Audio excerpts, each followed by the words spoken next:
Good evening. I'm Councillor Shamila Sivaraja, and I would like to welcome you to this full council meeting. Firstly, I would like to welcome our new councillor, Khaila Abu Musa, to the council. There are no scheduled fire drills tonight, so in the event of the fire alarm sounding, please leave the building via the main spiral staircase and through the main reception doors. Once outside, please turn left and make your way to the fire assembly point located beyond the multi-storey car park in Exchange Road. If you are unable to use the stairs, please wait in the council chamber and you will be guided by a member of staff to the evacuation lift. This meeting is being live streamed via the council's YouTube channel. Please note that there is no comments function available as part of this webcasting. The council is the data controller and will retain the data collected during this webcast. This will be done so in accordance with the council's published data retention policy. Any members of the public seated in the public gallery should be aware that by entering the chamber, they are consenting to their image being captured by the automated camera system. Recordings will be used for webcasting and/or training purposes. Councillors are reminded to take note of what is displayed on the screens in the room, as these show what is being recorded and webcast. Cameras are currently set up to capture you in seated position, so please remain seated when speaking. Councillors have received an electronic copy of the relevant paperwork for this meeting. The public agenda for this meeting is available on the council's website. We will now start the agenda.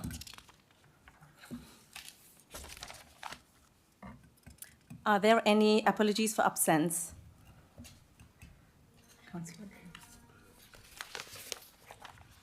Councillor Burke. Thank you. Councillors' interest notified in advance of the meeting are set out from page 5 in the supplementary agenda order paper. Are there any further interest councillor wish to declare? No? Okay. Do you approve the minutes of the meeting of the full council held on 16th October 2024, which appear on page 5 to 20 in your agenda? Agreed. Thank you. I will now provide you with the mayoral update. It was an honour to attend the Remembrance Day service at St. John's Church in Crawley, to honour and remember the real heroes of our lives, those who have made the ultimate sacrifice for our freedom and safety. Laying the wreath on behalf of Crawley Borough Council and its citizens was the profound privilege. It is a small token of our immense gratitude for the bravery and dedication of our servicemen and women. It was heartening to see so many scouts and cadets present, representing the future generation who will carry forward the legacy of remembrance and respect. It was a privilege to attend the Poppy to Paddington event on the 11th of November, alongside Councillor Michael Jones, the leader of Crawley Borough Council. On this day, we joined together to send a wreath of remembrance to Paddington Station, a symbol of our collective gratitude and respect.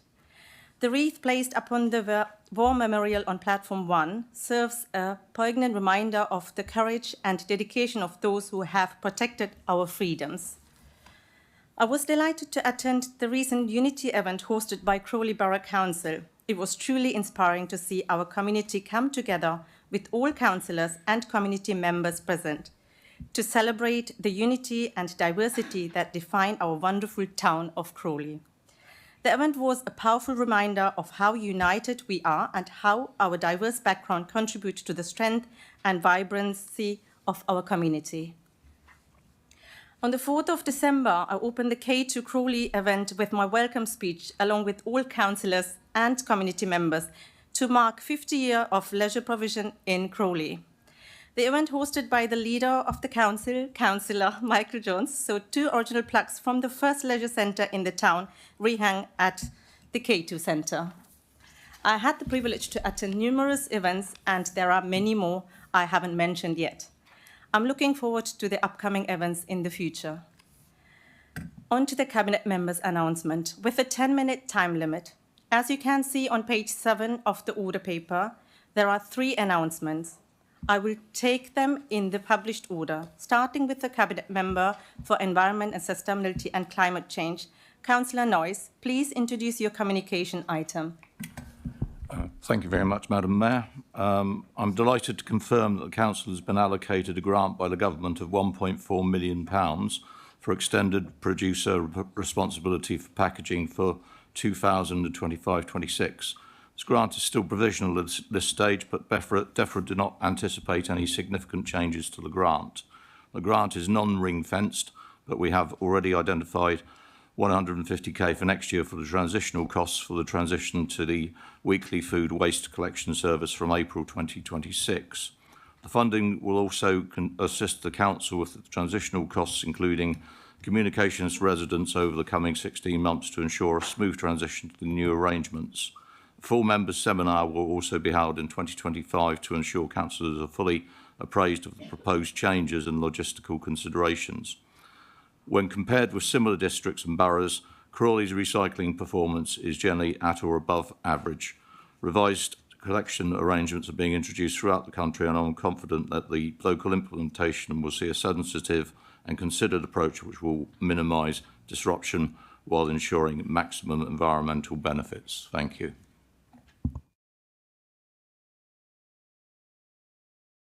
Councillor Nawaz, the Cabinet Member for Planning and Economic Development, in respect of the outcome of the consultation regarding the proposed move to the town centre market. Councillor Nawaz. Thank you, Madam Mayor. I welcome this announcement, and I think most members of this council will welcome this announcement as well. As I've been asked this question a few times in the past as well, from the members from this council. Just to reiterate how council highly value our town centre market as a long-standing and well-regarded asset for the town centre offer. We work hard to support our traders and promote its operation in the town. The market attracts a diverse range of customers, and it is the council's intention to proactively drive a refreshed market with an increased offer. I'm delighted to announce that it is the council's intention to relocate the town centre market from Hazlitt Avenue West to the Broadway and the Broadway to the Queensway with effect from 12th of March 2025. In anticipation of this relocation, the council has undertaken a month-long consultation with traders, nearby town centre businesses and stakeholders. The relocation proposals have been positively received, with a number of traders expressing a preference to relocate in March 2025. So 12th of March next year of the town centre market relocation into the Queensway, we have listened to the views of the traders and made a point of taking their views strongly into account. This is part of our wider constructive approach where we consistently work to improve the town centre offer and visiting experience for shoppers, businesses and traders alike. And I'm pleased to say that this is happening, and it will improve our town centre experience for the people who are visiting our town. Thank you. Thank you. Finally, we have Councillor Chris Mullins, Cabinet Member for Leisure and Wellbeing, to speak on the marking of 50 years of leisure provision in Crawley. Please introduce your communication item. Councillor Chris Mullins. Thank you. Am I on? Yeah. Thank you, Mayor. It's great, really, to look back and see the development that you were so much part of suddenly being 20 years old. Seems quite incredible, really. And you think to yourself, well, where did those 20 years go? I sat on that working party for nearly all of the, chairing it actually, for nearly all of the time until it was built. So it's quite an emotional thought. But the old leisure centre, which we're referring to in the plaques, was opened in 1974, which was actually the year Sue and I moved to Crawley with our family and started our lives here. So I wasn't that conscious at the time about the new leisure centre. We were more interested in what we were doing, I suppose. But now looking back on it, 20 years is quite an important figure. We had a lot of protests at the time, we didn't have a unanimous decision to build K2. We had protests from various councillors who had a lot of feeling for the old leisure centre and there was some nostalgia for it, I suppose. But nevertheless, we went ahead on a majority in the council and to build K2. But in a way, many ways, I was sorry to see it go as well, because it was the sport heart of Crawley at the time. And we had a lot of really what we would call elitist athletes going through it and doing their training there and being very successful in the wider world. So what we have had an opportunity to do now is to take the plaques that were up in the old leisure centre and to put them into K2 and in a primary place. And I hope that people would appreciate that and see that. And then also at the same time, take an opportunity to look at our wall of pictures in there of our elitist athletes. There are many, you know, of people who deserve to be there because of they've achieved within the sports world. And quite amazing people, from Kate Dunleavy, Gareth Southgate, and I won't try and go through all the names, there's too many of them, but there's many in there, and it's really worth looking at and understanding that the level of attainment in Crawley for sports has been second to none for a town like ours, and people who came here got a lot out of it. Now, come 2025, that 20-year point will be reached, and we will have a celebration at K2 of 20 years of its existence. And I hope all councillors take the opportunity to attend that and to appreciate K2. Having said that, 20 years is a long time in technology terms, in building terms, and in the way things change. And we will be seeing some changes made to K2 in the near future years, which will give us a much better gym allocation, for example, studio allocation, and stuff like that. So we've been approached by K2 management to see if we are willing to take K2 forward and to make sure that it remains competitive in the open market, a very competitive market, actually, in internal sports provisions around the town. So we've got to keep up to date. We've got to do that, and it's important that we do. And so we're looking to make some sort of arrangement and deal with them, and hopefully that will be successful. Coming out of that, we will have a much better provision for gym users, more space with air conditioning and good conditions to work their socks off in, and for them to have a good time doing their sports and activities. So K2 must move forward. You can't allow any building as important as that in this town to stagnate. So also we're looking at K2 from an environmental point of view, because it is actually our worst environmental building, believe it or not, in Crawley, and we have to improve that. So to that extent, we're looking to see if we can have a solar system on the car park in K2, and also to improve the overall efficiency, energy efficiency within the building.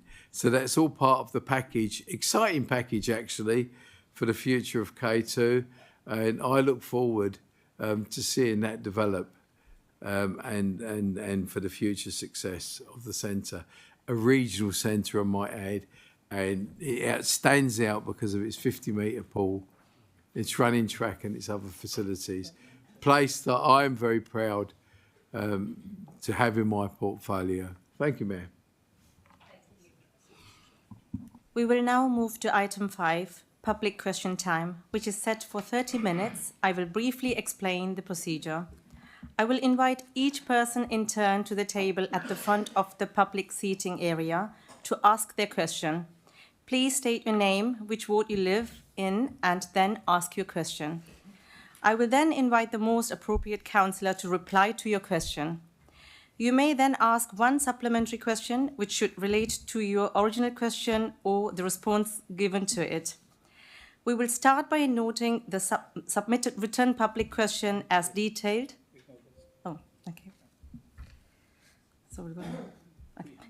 Please put your hands up if you are wanting to ask a question. Yes? Can you please come to the front and introduce yourself, please? Good evening. My name's Don Barnes. I'm a driver at Gatwick Airport. I drive for airport cars, Gatwick. Nice to see most of you again, because it seems every time there's a committee meeting, we're here asking the same question. And it's about Uber. We put our complaint into you on the 19th of March this year with the licensing department, asking why is Uber allowed to operate at Gatwick. We were told an investigation was going to be held. We were told the investigation was completed. Then we were told the investigation's carrying on again because new evidence has come. We've had times where we've been to Dan Carberry and Chris Page at this building. We've had appointments with them and we've been told everything that we wanted to hear. We go away, we come back, nothing's happened. And this has been going on again since the 19th of March this year.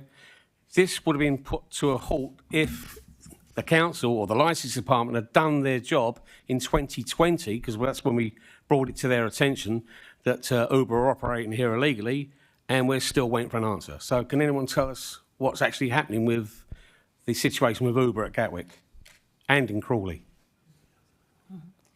Councillor Jasmine Khan. Pressed it. Can you hear me? Oh, okay. Hi, good evening. My name is Councillor Yasmin Khan. I'm the Cabinet Member for Public Protection, and the licensing comes under my service area of responsibility. In June 2024, the Licensing Committee, we asked, can you hear me, everyone? We asked the council officers to conduct an investigation as quickly as possible. I've received confirmation that the investigation has progressed. The officers have explored all avenues and they have reviewed the relevant evidence. This includes the additional evidence that was received only last month. So officers are now in the process of seeking legal advice, which would determine the next steps. And in recent months, officers have provided updates to Unite, and Unite will be kept updated as far as it's appropriate under legal process. So that's all I've got to say. Thank you. Yes? Yep. You say that we're being updated. We're not. We go to meetings, we're told stuff, but we're never updated. We've never had an update of where you are legally. 3 months ago, we were told that you're going to a KC. I know we even know the name of the KC you've got, which is Gerard Gourier. But that's all we've been told. We've been told nothing else. And that was 3 months ago. Do you want to reply? Yes. All I can say is that they are seeking legal advice, and it is happening. I promise you, because we have had internal meetings, and it is happening. But like I said, that we had evidence coming in as late as November, so the officers had to look at that evidence before they could carry on. But now they are seeking legal advice, and it is happening. And we are on the case, and you will be updated.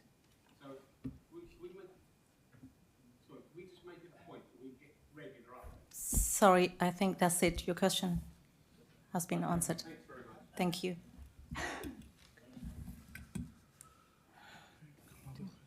Yes, please. Do you want to come to the front and introduce yourself, please?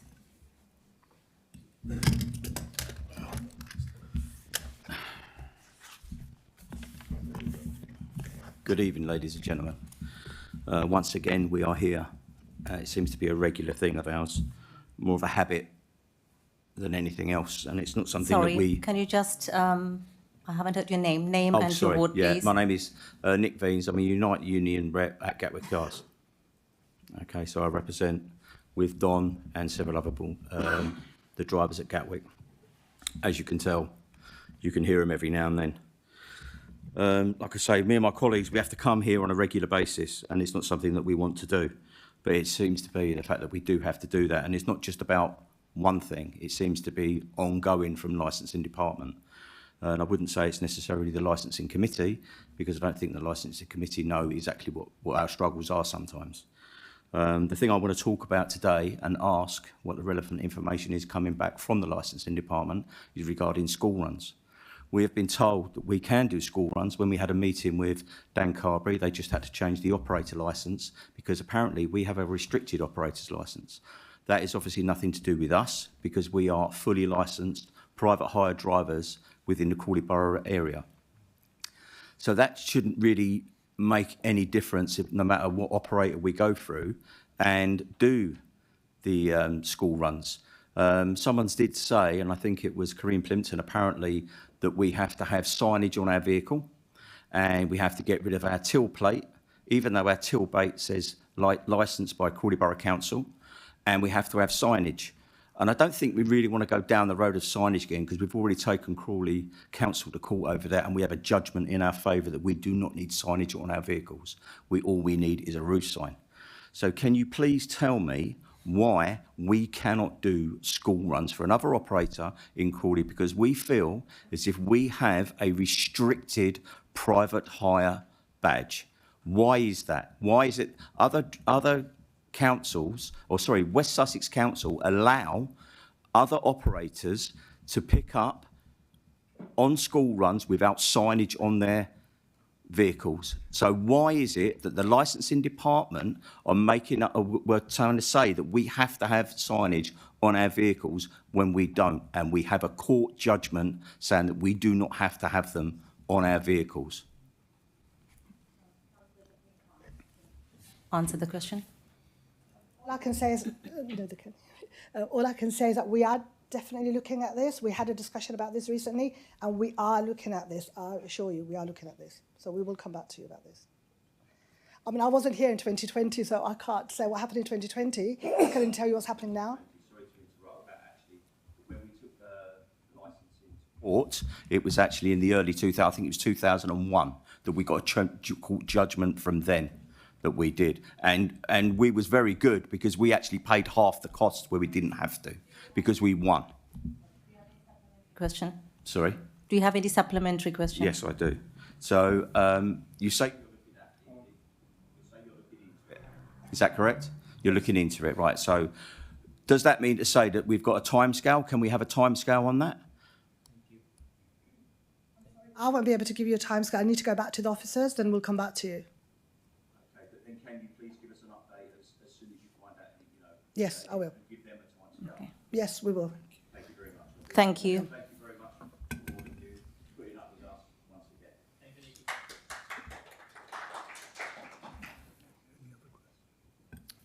Do we have any other question? No? Okay. Oh, sorry, we have.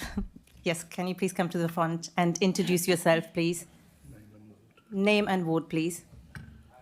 My name's Ashley from Langley Green, and obviously I'm a Gatwick Airport driver as well, and I know you lot talk about safety and health and all this stuff, health and safety, sorry, but it's the Wild West up there, you know.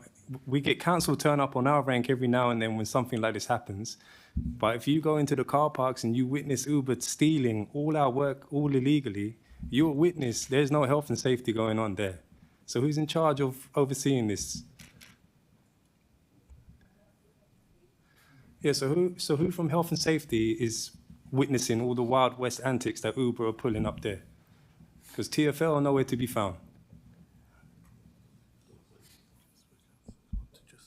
Councillor Jasmine Khan. Okay, I'm going to make a note of this, and I will be speaking to the officers and come back to you about this because I can't give you a definite answer, and I can't say. That's part of the investigation. Yeah, anyway. yeah, and that is part of the investigation because that is what we're looking at. Okay. Thank you, guys. Okay.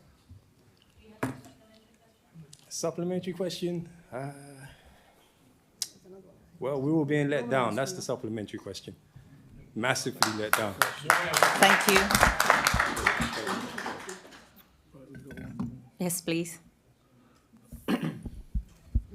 Okay. Name is Mohammed, one of Gatwick Drivers' reps here. I'll start with a statement and I'll ask a question to both sides here. We've got Labour, we've got Tory here. Why you got elected here? That's the question. What are the reason you got elected when you become councillors? I need an answer. Sorry, councillors are not here to answer this. We'll pick one. We'll pick one who can answer your related question.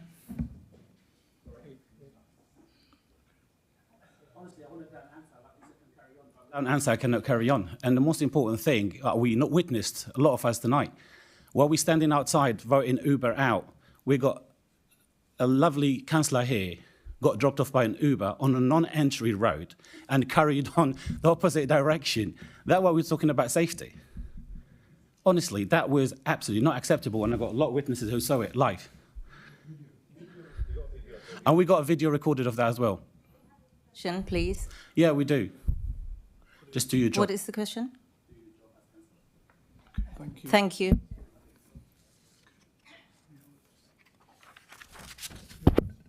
Any other speakers, please? Okay. All right, thank you.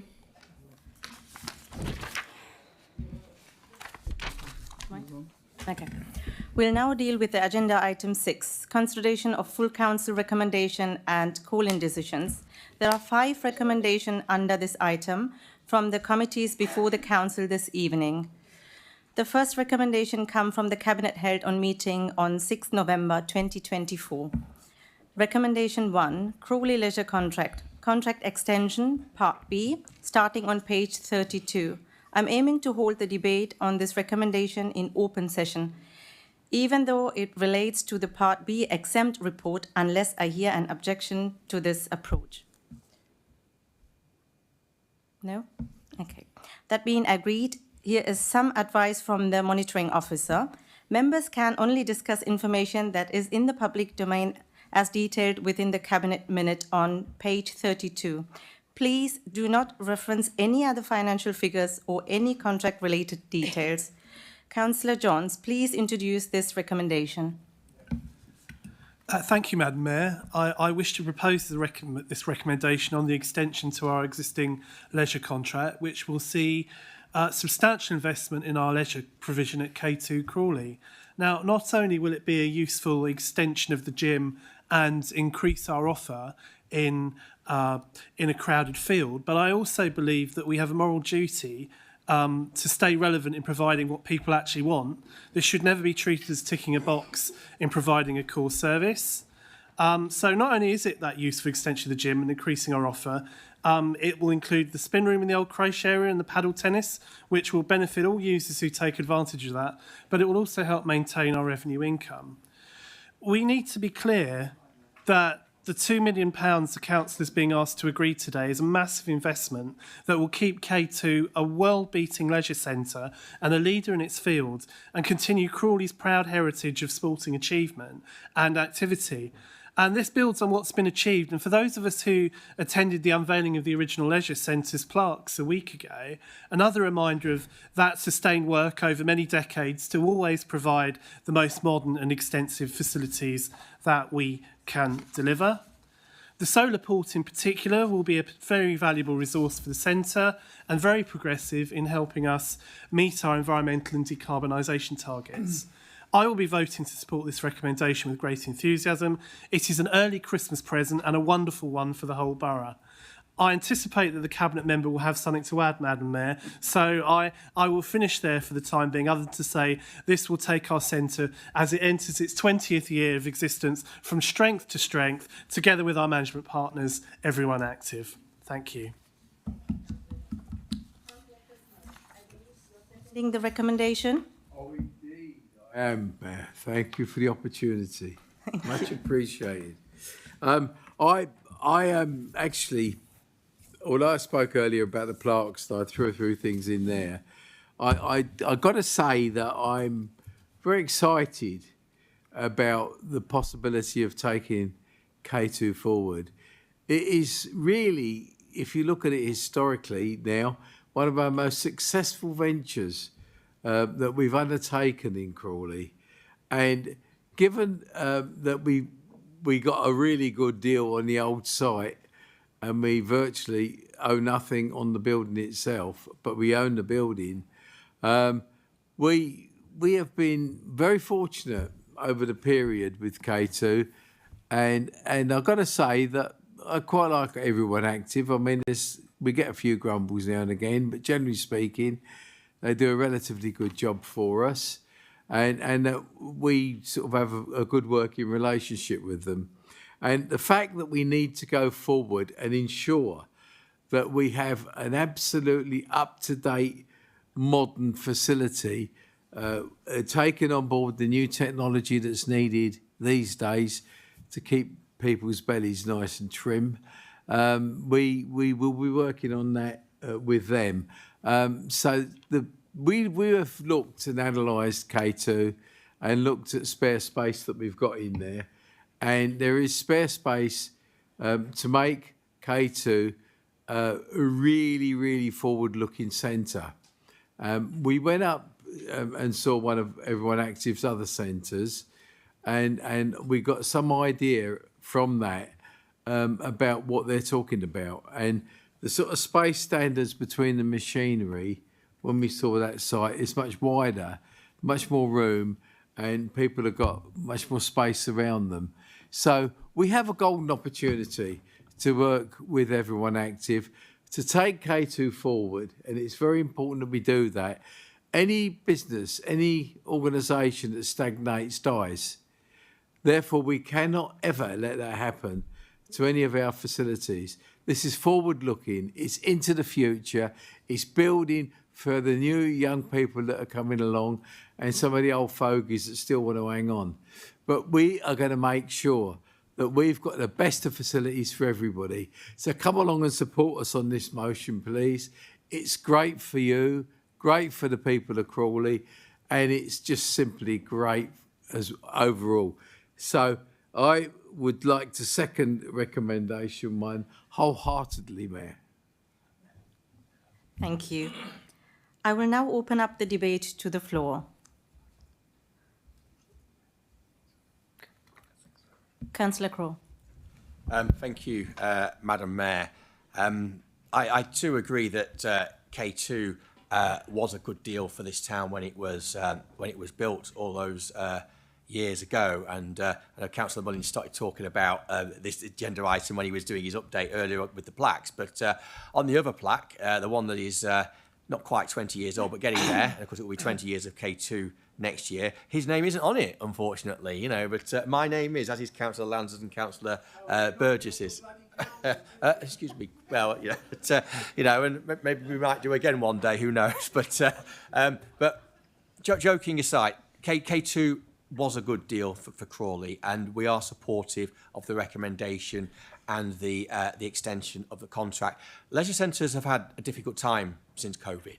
It's not been that easy. And of course, there is now, and I'd say it's a good thing, we have a lot of additional gyms in the town. It's a trend that we see across the country as well. But of course, the offer that K2 has is different than the gyms that we see popping up, and the amount of sports and activities that you can do there are special and are unique, and we do need to ensure that we are able to provide that in Crawley. And there's always a risk with going out to tender. You don't know what you're going to get and what you're going to end up with. You know, I do know there's a significant investment going in, and you know, it would have been evaluated that that is the best way to keep K2 being at the cutting edge and a good offer for residents. And obviously, I really hope that we do see evidence of that going forward, and that we do get value for that investment that's being made. I would suggest that I'm reasonably optimistic that we will, but clearly we can't always foresee every trend, and you know, that there could be, who knows what kind of potential competition could pop up. But I will congratulate officers on the work that they've done to get this contract agreed, and look forward to it being implemented in due course. Thank you. Thank you. Councillor Burgess. Thank you, Madam Mayor. I agree with everything that's been said at the moment. K2 is exceptional, but I have to pause a moment and think of my late colleague Beryl McCrow, who was a cabinet member at that time. I can see her now in her yellow hard hat and high-vis jacket climbing over all the building things all to oversee how it was all done. So if we can just spare a moment to think of belated colleagues who are no longer with us, and K2 to me reminds me of Beryl, who's a much missed member of this side, as I'm sure she's missed in this chamber. She loved, and a very good councillor. So I've taken this opportunity to say that, thank you. But I agree wholeheartedly. If we have to keep going with K2, we have to improve it as much as we can and keep the impetus going. It's in a perfect spot for people to attend, whether they live in Crawley or out of Crawley. So thank you. Thank you. I call for a vote on recommendation 1, starting on page 32. Is that agreed, or would you like a vote on it? Agreed. Okay, thank you.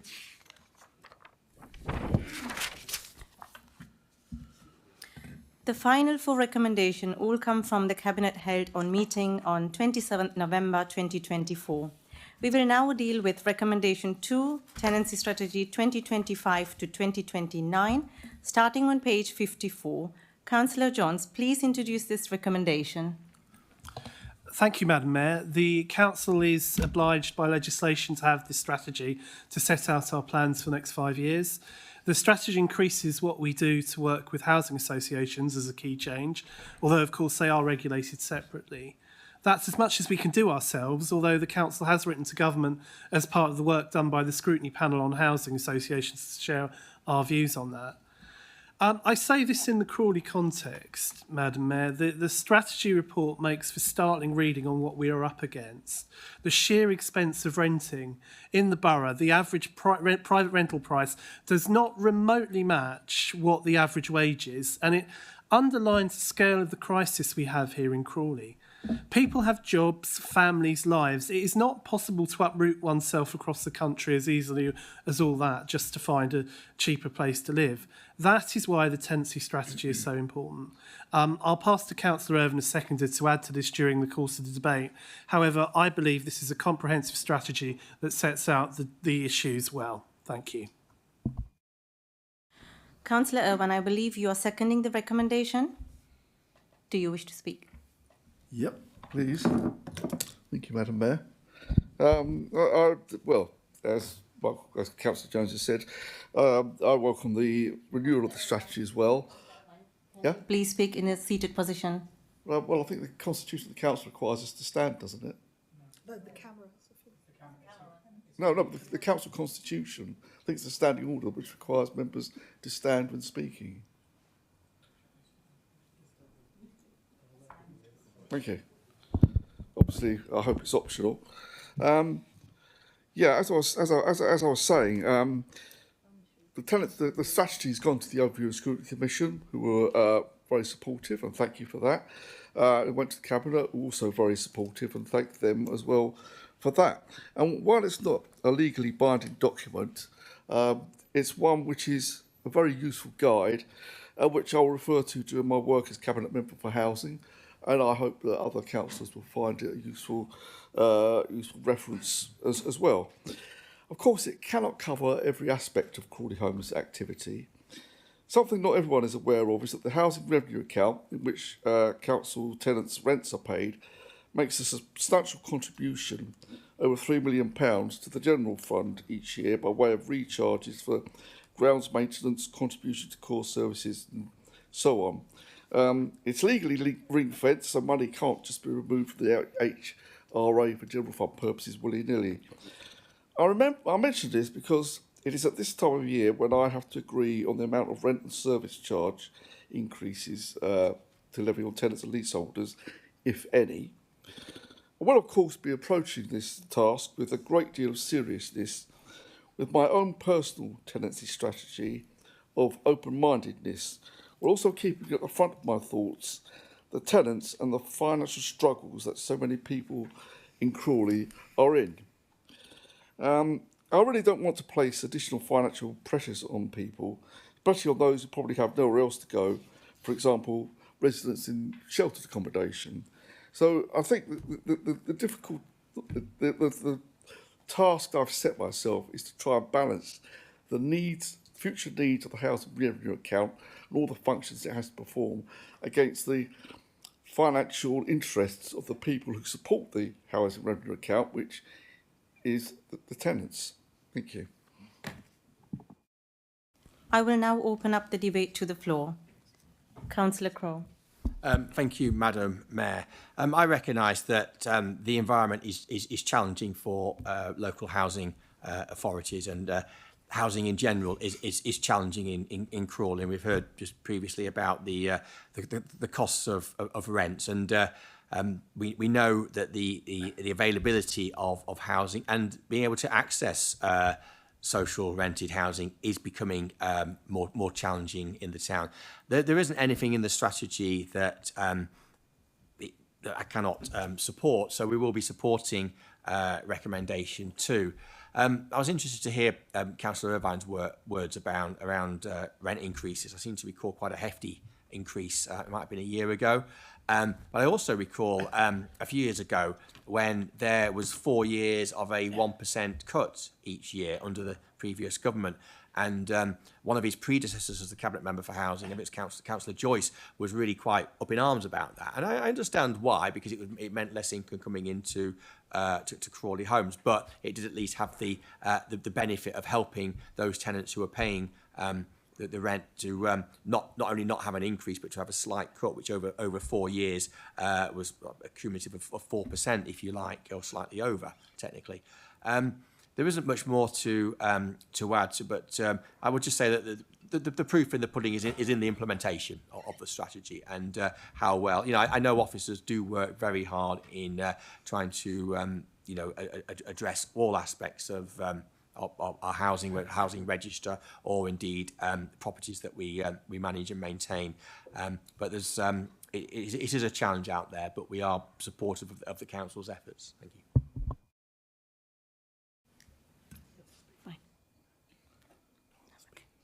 There are no further sorry, Councillor Burgess. Thank you. I think looking at this, it's a good idea.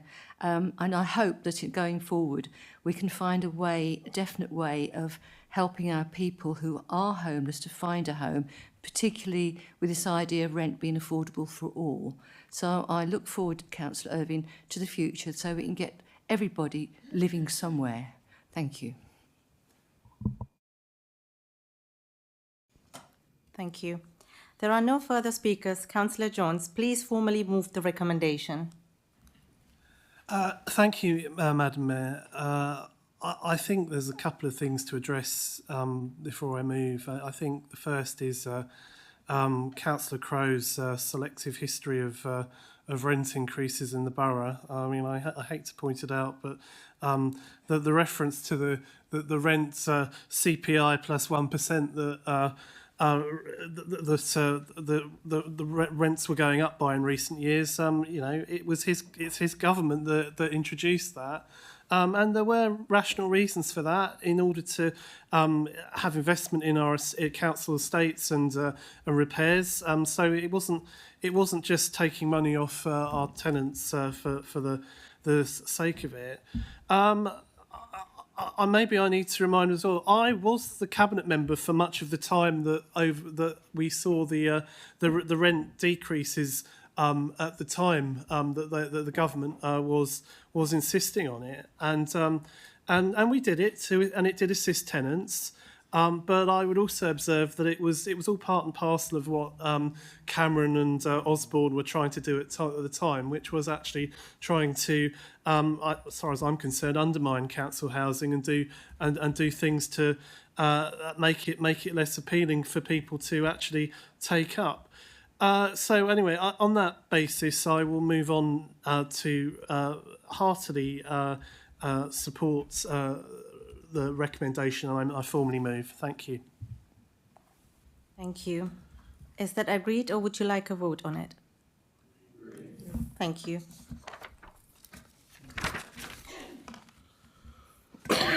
We will consider recommendation 3, Homelessness and Rough Sleeping Strategy 2025 to 2029. Starting on page 55, Councillor Jones, please introduce this recommendation. Thank you, Madam Mayor. This is also a very important recommendation which I fully endorse. As the Cabinet member said when this was agreed at our Cabinet meeting, and it struck me at the very much, was homelessness is a blight on this borough as it is on this country. Reducing homelessness is an absolute priority, although the rate of homelessness as it is being monitored within the borough by our officers is dropping, and we are very confident that our street count was highly accurate and took account of all reported sightings. This year the council identified 14 rough sleepers. Last year for the annual count it was 16. However, despite this, some of the rough sleeping appears to be more visible, certainly in the town centre. With this strategy, we shall strengthen the focus and increase the emphasis on prevention and early intervention, sorting things out where people have been made homeless and ideally preventing it reoccurring. It is a source of grief to me, Madam Mayor, that we still struggle with this social ill in our modern era. It shouldn't be happening. Hopefully the restrictions on no-fault evictions that are being brought in will ultimately stem the flow of the people coming forward. But again, as Councillor Irvine said at Cabinet, which particularly struck me as well, don't despair, plan. And that's what this strategy is about. This strategy is timely and very appropriate and relevant given our temporary accommodation issues, because homelessness certainly includes those needing temporary accommodation. The minute our local families are evicted, they essentially, when the bailiffs come round and remove them, don't have a roof over their heads, and that is part of the crisis. Our officers are working hard. Homelessness charities have also been out there looking to support everyone who qualifies for support, which, when the severe weather emergency protocol was in operation, comprised of everyone. The council's strategic housing team have been incredibly active in this whole area, and I know received praise from our external monitors of the street count survey, and it is gratifying to know they plan to bring our good practice here to elsewhere. All the indications from the data that we have is that the pressure of those seeking housing they can afford is going up. Households on our register have increased by nearly a third in the last 5 years. The council is working on increasing its own stock as part of that, although the strategy recognises that water neutrality planning restrictions are slowing down what can be achieved. We also have, as members will recall, authorised the release of capital funding to acquire housing and accommodation for council ownership when opportunities arrive across the borough, both for temporary accommodation and permanent tenancies with Crawley homes. This strategy will continue to inform that approach. Thank you, Madam Mayor. Councillor Irvine, I believe you are seconding the recommendation. Yes, that's right, Madam Mayor. Can I hold back a bit and do my discourse later? Yeah, if you wish to speak later, that's fine. I will now open up the debate to the floor. Yeah, Councillor Crowe. Thank you, Madam Mayor. We know that homelessness is a key challenge for Crawley and for this council. It is not only really bad for people who find themselves homeless, but of course it's becoming an increasing factor in, and we'll look at it later, for our budget and the implications it's having on our finances over the last couple of years in particular. This recommendation pretty much follows on from the last one. Now, I was interested to hear the quotes from the leader about the rough sleeping count. And of course, rough sleeping is only a small part of homelessness. A lot of people don't actually realise that, but it's the most visible. And I was interested when the leader said that it's more visible. Well, yes, rough sleeping has become more visible in the town centre over the last few months. And I think if you'd ask most people, they would say that there's more people sleeping rough. I appreciate we've got figures, but certainly anecdotally, I think a lot of people would say that they are observing rough sleeping and begging more in the town centre. Now, the strategy itself, it's got 4 key themes, and they are actually what we've already been doing for many, many years. And it's right, we have prevention and early intervention, and also maximising the supply of affordable housing. And again, we recognise the challenge that water neutrality has there, and obviously preventing repeat homelessness and tackling rough sleeping and single homelessness as well. So I don't see a great change here, because it is these are the right things to do. But as I just said, for the tenancy strategy, it is the delivery on the ground that actually will make the difference. And we had one previous cold spell a couple of weeks ago, and of course we will get at least one or two other cold spells in the coming winter. And it's really important that we do everything we can to persuade those people who are rough sleeping to come off the streets at that time. One of my colleagues said to me the other day that we did manage it during COVID to get everybody off the streets, and we should have that same sort of drive again to try to ensure that we don't have people sleeping rough in the town centre or indeed anywhere in Crawley, especially during the winter. Thank you. Thank you. Councillor Burgess. Thank you, I agree with all that. But I would put a plea in as well, because people that sleep rough, if they've been sleeping rough for any time, find it very difficult to go into accommodation. And it'd be nice, I hope we support those people into living in accommodation, because I know of people who, when they do go off the street and find themselves living with a roof over their head, for want of a better term, they do actually find it very claustrophobic and very difficult to adjust and end up back on the street. So it'd be nice in the future going forward if we could somehow find a support for those people. I presume we support them now, but really make sure that they can settle in and we can help them off the street permanently. Thank you. Thank you. Councillor Sue Mullins. Thank you, Madam Mayor. A couple of weeks ago, I was shopping in Crawley on a Saturday, and it happened to be the Saturday that Marks and Spencer's closed down. And it was Saturday afternoon, and they'd already closed the doors, and they were removing the foils from inside the windows and from outside the windows that advertised it was Marks and Spencer's. And as I got into the car, I saw 2 or 3 people scuttling along, carrying bedding and carrier bags, and they were straight into the doorway of Marks and Spencer's. Well, the lights were still on inside, and although it was getting dark outside, they were setting up a bedding there.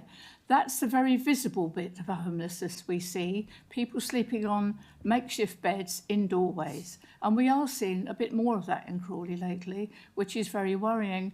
Now, we know that our housing officers do reach out to all the homeless people in Crawley, and of course we have Open House, who we give a strategic grant to specifically for their people who do outreach work and go out and talk to these people who have ended up on the street, quite often for no problem. It's not their fault. That's not why they're there, because it could happen to anyone. You can lose your job overnight. You can lose your family. You can suddenly find overnight you have nothing and nowhere to go.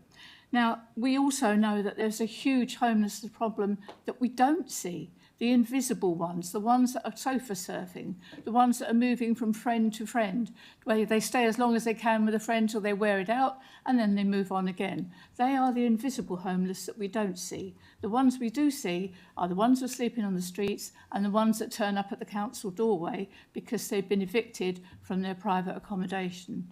Now, we all know, I'm quite sure everybody in this room knows somebody who's living in private accommodation that is not particularly very nice. That's got lots of problems because some of the landlords are not always the best people in the world. They don't repair them and they live in very poor accommodation. And they're the people that ring us up and ask us for help. And unfortunately, we can't help them until they're actually homeless and they turn up on the doorstep.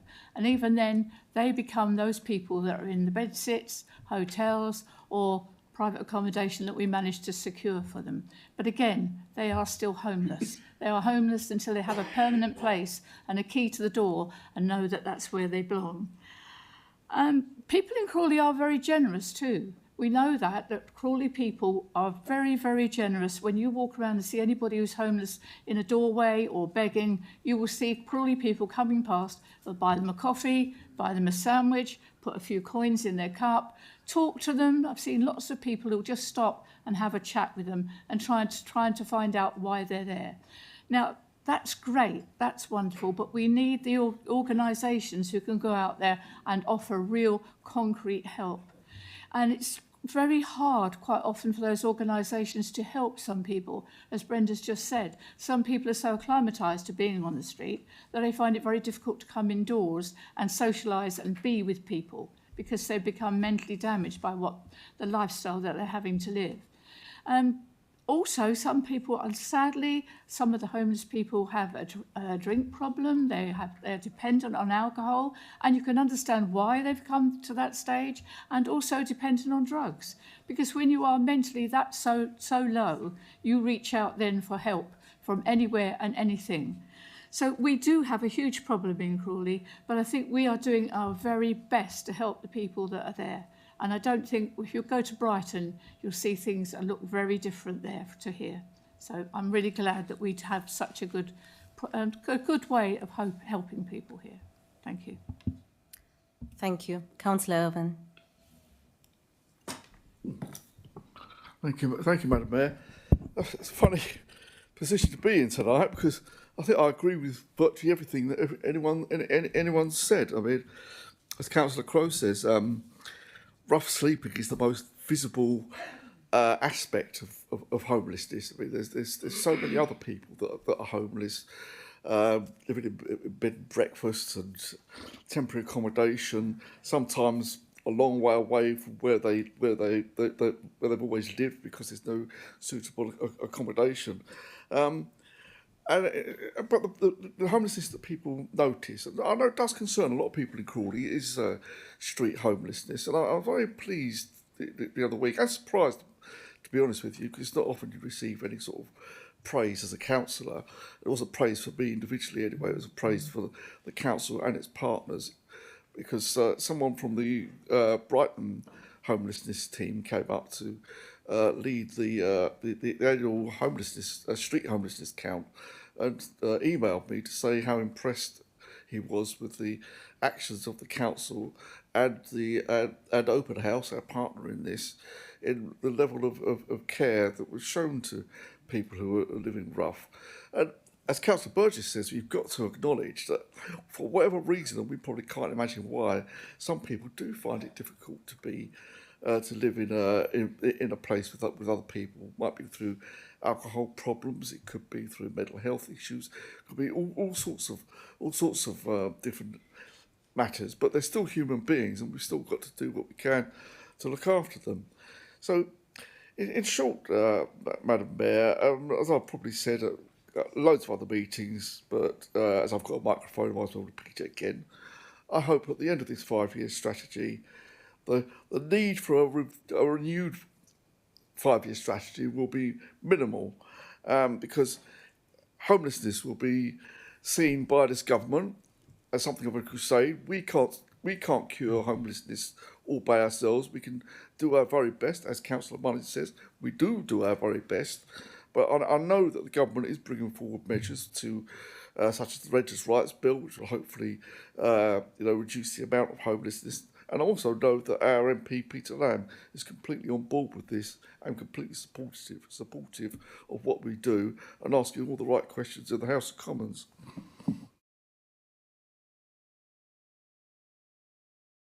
Speakers, Councillor Jones, please formally move the recommendation. Thank you, Madam Mayor.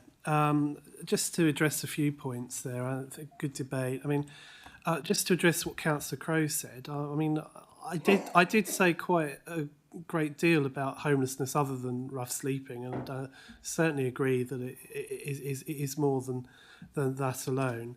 But I would make the point that visibility isn't the same as quantity. Now, I'm sure those of us who've lived in Crawley for any length of time, and I know Councillor Burgess will affirm this as well, will very well remember Tent City. There were a lot of people there, but despite the numbers, because they weren't in the town centre, probably most people wouldn't be sitting there thinking what a terrible homelessness problem, because they couldn't see it, because they didn't walk past it and observe it.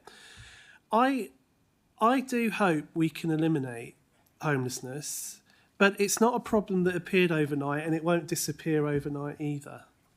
Now, many of us will remember, I certainly do, that the last Labour government in 1997 inherited a situation where there were large numbers of rough sleepers across the country that the Conservative government that they took over from hadn't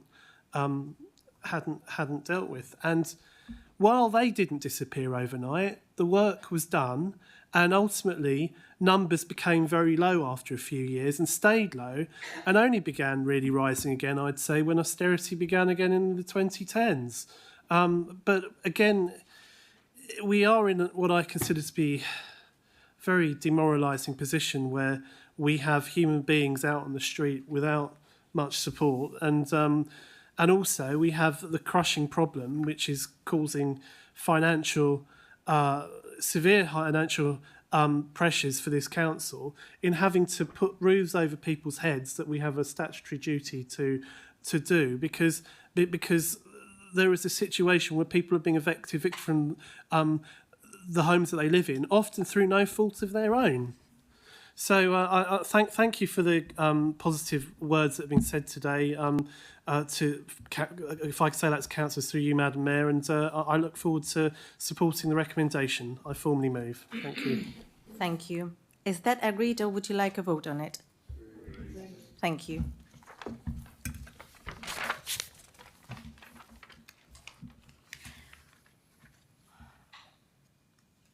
Councillor Jones, please introduce this recommendation 4, updated in Climate Emergency Action Plan and Climate Emergency Declaration, starting on page 56. Thank you, Madam Mayor. It gives me a lot of pride in proposing this recommendation because what it represents means a lot to me, and I know many of us all. We are being very upfront about our ambitions being high, but being realistic about the conditional nature of what we can do with this plan. While we will certainly contribute as a council, some of this will require the resources being provided by central government to deliver. We are clear that we cannot do all this on our own, and the updated declaration indicates where we are dependent on central government, other local authorities and private enterprise to deliver net zero. There is still uncertainty in the net zero journey and no one has all the answers.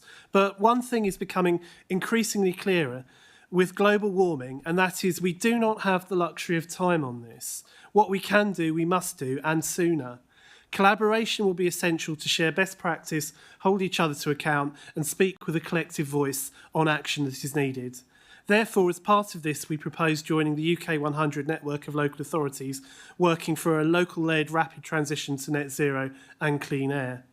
UK 100 aims to build cross-party political consensus and commitment to action by advocating for the changes we need to make to meet net zero and boost local and regional growth too. There's a whole source of resources, toolkits, knowledge-sharing events and other things and opportunities to influence advocacy and shape future policy. We've engaged with the UK 100, indeed, Madam Mayor, throughout the development of a new climate emergency declaration to ensure that our updated carbon reduction targets are aligned with their membership criteria. We're confident that joining UK 100 can add real value to our fresh drive to deliver net zero for the Council's direct emissions by 2030, and I'm genuinely delighted that we're doing so. Becoming a member will also allow us to add Crawley's voice to the collective local authority endeavour to lobby the government for more resources to decarbonise, and we will also benefit from exchanging good practice with other UK 100 member authorities and identifying innovations which will help us in our efforts to speed up net zero delivery. Progressing the commitments made in this new declaration will not be possible without widespread support and engagement with the residents and businesses of Crawley. If this declaration is adopted, we will communicate and engage widely across the borough, listening to feedback and giving people an opportunity to shape future plans. This is an ambitious statement and we want everyone in Crawley to have a part in it. Saying that, some will have noticed that we have moved back the Scope 3 emissions target to be net zero to 2045. At the same point, we have moved forward the Scope 1 and Scope 2 emission targets to 2030. The main reason for this is that the guidance on what should be included in Scope 3 emissions has changed, and it is now fundamentally a different measure. Emissions from leased assets, both commercial assets and Crawley homes, were not included in the analysis of CBC emissions that formed the evidence base for the initial declaration. Given the extent of these property holdings, 2045 for that part of the Council's operations will realistically take longer than the original date expressed. I think overall, however, it is still a positive step based on achievable goals, which is always what we've wanted to do at this Council. Finally, I would like to praise the Council for also bringing forward a declaration of a nature emergency, because I think it gives recognition to a vital issue that affects us all. The Council has new statutory obligations to protect our natural environment and halt the loss of biodiversity. And because we know that access to nature is important for mental and physical health and for improving air quality. Crawley has excellent parks and recreational facilities, but our green spaces will need to adapt to a changing climate. We will enhance biodiversity through the planning process, seeking income from developers and working with local communities to provide long-term protection and to ensure ongoing access to nature. With all this, I hope members will agree, we are updating and refining our climate emergency action plan and ensuring it is fit for the future, as well as helping us to meet ambitious targets in the timescales necessary to achieve them. Thank you. Thank you. Councillor Noyes, I believe you are seconding the recommendation. Yes, I am. Do you wish to speak? Yes, please,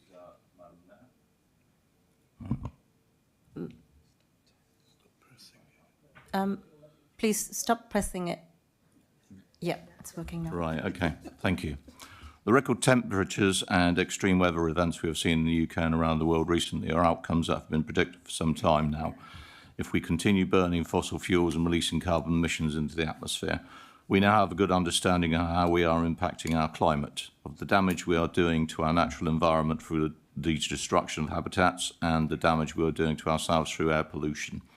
Despite the evidence, we are not responding quickly enough as a society, and there is growing concern that the Paris Agreement signed by 196 countries in 2015 may no longer be achievable. Climate change is a global issue, but we need to show leadership at a local level and use the influence we have to reduce our impact on the environment, adapt to the changing climate, and plan a fair transition to a low-carbon economy. The proposed new Climate and Nature Emergency Declaration describes how Crawley Borough Council can provide that local leadership, using our powers and influence to reduce carbon emissions, halt the loss of biodiversity, and improve air quality across Crawley. We want to be even more ambitious in offering that leadership, and therefore we propose speeding up the decarbonisation of our own estate as a council and to cut our own direct emissions to be net zero by 2030 rather than 2040. We also want to take greater responsibility for tackling the emissions coming from over 8,000 residential properties owned by the council through Crawley Homes, as well as our commercial assets and our suppliers. In recognition of that greater responsibility and the scale of the costs and of the challenge involved in decarbonising the Crawley Homes housing stock, our aim is to reduce our indirect scope-free emissions, including Crawley Homes, to net zero by 2045 at the latest. We also seek to use our influence and work with local communities and businesses to reduce emissions across Crawley Borough to net zero by 2045. This is not without risk, but inaction exposes us to greater energy consumption and price volatility, delays in adaptation, and high risk of a disorganised and unfair transition. As reported to OSC in March, Crawley Borough Council has made some good progress in delivering our Climate Emergency Action Plan and understanding how we reduce our emissions. In March, we also notified OSC that we'll be proceeding to update the action plan to be more focused on delivering the key projects that will drive down our emissions. This we have now done, and I'm pleased that we have been able to, since the framework for share the framework for a refreshed action plan with you. The plan provides greater clarity on the steps needed to implement each key project and suggests indicators that will show we are on track. We have proposed a declaration of nature emergency because the Council has new statutory obligations to protect our natural environment and halt the loss of biodiversity, and because we know that access to nature is important for mental and physical health and for improving air quality. Crawley has excellent parks and recreational facilities, but our green spaces will need to adapt to a changing climate. We'll enhance biodiversity through the planning process, seeking income from developers and working with local communities to provide long-term protection and to ensure ongoing access to nature. We are clear that we cannot do all this on our own, and the updated declaration indicates where we are dependent on central government, other local authorities and private enterprise to deliver net zero. There is still uncertainty in the net zero journey and no one has all the answers. Collaboration will be essential to share best practice, hold each other to account and speak with a collective voice on that action that is needed. Therefore, we propose joining UK 100 network of local authorities working for a local-led rapid transition to net zero and clean air. UK 100 aims to build cross-party political consensus and commitment to action by advocating for the changes we need to make to meet net zero and boost local and regional growth too. Progressing the commitments made in this new declaration will not be possible without widespread support and engagement with the residents and businesses of Crawley. This declaration is adopted, we will communicate and engage widely across the borough, listening to feedback and giving people an opportunity to shape future plans. This is an ambitious statement and we want everyone in Crawley to have a part in it. Thank you. Thank you. I will now open up the debate to the floor. Councillor Crow. Thank you, Madam Mayor. It was 3 years ago when I brought forward a motion to Council to have more challenging CO2 reduction targets. And I'm very pleased that while I didn't seem to get much thanks for it from members opposite, I think Councillor Johns was the Cabinet member at the time, and there was quite a lot of discussion about perhaps making people swim in a rather cold pool at K2, but I don't think that actually ever happened, and I think it still remained quite tropical. The Council passed that motion, and I was very pleased, and it's referenced in the report here, I was very pleased that did happen. We've heard Councillor Jones talk about the changing of the levels 1, 2 and 3. And I'm happy to support that because I think we do need to be pragmatic as well. And there is clearly some carbon reduction at different places where we can do that at a lower cost. But there'll always be some facilities where it is much more challenging and we will need greater funding for that. So we do need to be pragmatic. Councillor Noyce talked about the burning of fossil fuels, but of course our own district heat network just right outside here burns gas, although hopefully it's not Russian gas, but it does burn gas, which of course is a fossil fuel. We should make progress on this, and we are a small cog in a big wheel, but it doesn't mean that we shouldn't seek to lead by example. But I use the term pragmatism again because it mustn't come at a cost that is, and this applies nationally as well as for this council, it mustn't come at a cost that is too much for residents to pay, whether that's through nationally, i.e. through higher bills, or whether it's through implementing measures that would be unpopular and unpractical for residents. I have bad memories of the proposed Mini Holland scheme that some members and former members wanted to foist upon the residents of Crawley, and I'm very pleased that never happened. I see we are declaring a nature emergency. Now, I'm very keen for anything we can do to support nature and wildlife, but I do question the term emergency. We've already declared a climate emergency. We subsequently declared a housing emergency. Now we're going to declare a nature emergency. What other emergencies are coming down the pipeline? Now, all of those three things that I just mentioned, they're all very worthy causes that we should support, but it's very easy to make something an emergency. But when does anything ever not become or becomes not an emergency? Do any of us here actually ever think that we will see the removal of the climate emergency or of the housing emergency or indeed of the nature emergency from this council? I suspect not. But of course, what else could we have? Well, I don't know. Councillor Munn's talked about addiction. Could we have an addiction emergency? There are lots of problems with drugs and alcohol out there. Could we have a domestic violence emergency? Again, there are a lot of problems out there with domestic violence. But of course, no one wants to talk about a population emergency, which ironically is something that does drive the three things that we have or will have emergencies for. So we will support this, but I just urge caution with the amount of times that we apply emergency to something, because to me, or to most people, the term emergency means a matter of immediate life and death. These are not immediate life and death matters as such that require a blue light response. Let's put it like that. There is not somebody dying right now where us declaring an emergency will stop that person from dying. That will not happen. But that being said, we are going to support the recommendation. But when it comes to nature, it looks like Angela Rayner hasn't got the memo, because I saw a headline today and it said wildlife will come second in drive for 1.5 million new homes, says Rayner. So perhaps you could just help to get her on board as well. Thank you. Councillor Lannan. Crikey, thank you.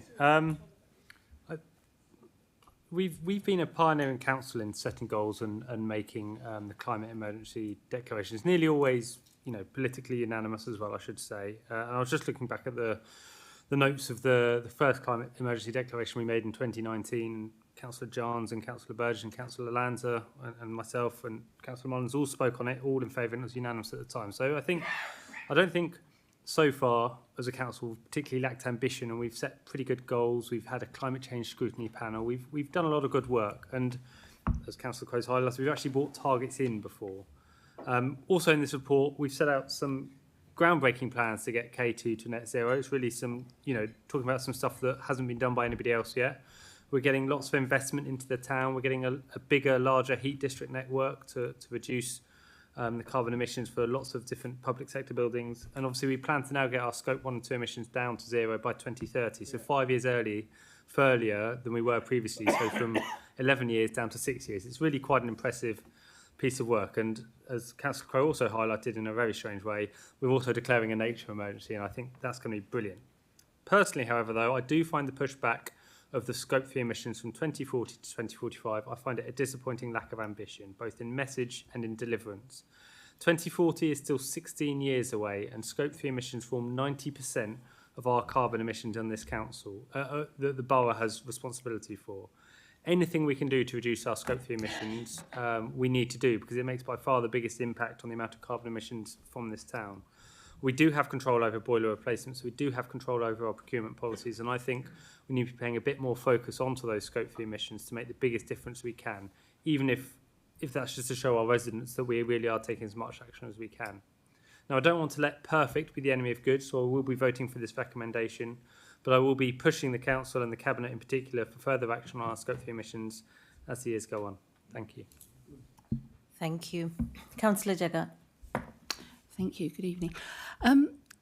In Crawley, we rightly take the environment very seriously, and I chaired the original climate change scrutiny panel that Councillor London was on, I think, for a bit, and we put forward several recommendations, many of which have now been acted upon.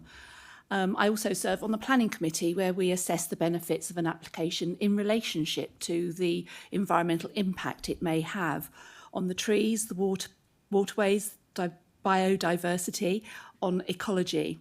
And reports come to us, sometimes over 30 pages long. They're not uncommon, assessing bats or birds, dormice, even the newts that was in Councillor Crow's press release. In your press thing that you were just talking about. So the definition. So therefore, I was rather surprised that this was called a nature emergency, because we have actually been looking at it and dealing with it for many years. And the definition, as Councillor Crow said, is an unexpected situation. I would call it a biodiversity loss is becoming a crisis, an intense danger. And I agree that it needs actual prevention to prevent further loss. But what I would like to focus on is about the UK 100 organisation. I'm not against the organisation, it's a lobbying group, but in the report, it's referenced, in the recommendation, it's referenced by just 5 words. I do not know anything more, really, about the benefits of joining it, what specifically it will mean for us as a council, but more importantly, for the residents of Crawley. I looked at the OSC report, which dedicated 1 paragraph to this, that's 64 words. The Cabinet report only dedicated 49 words to it. It was all very wishy words as well. And I appreciate that we do not have to implement the initiatives that the UK 100 group might suggest, but I do believe that we need further and fuller information on the benefits of joining this lobbying group, so that we as councillors can have greater oversight of what the group membership actually means, what practical changes they will be putting forward, what restrictions they may be suggesting, what are the bold actions that it seems to imply.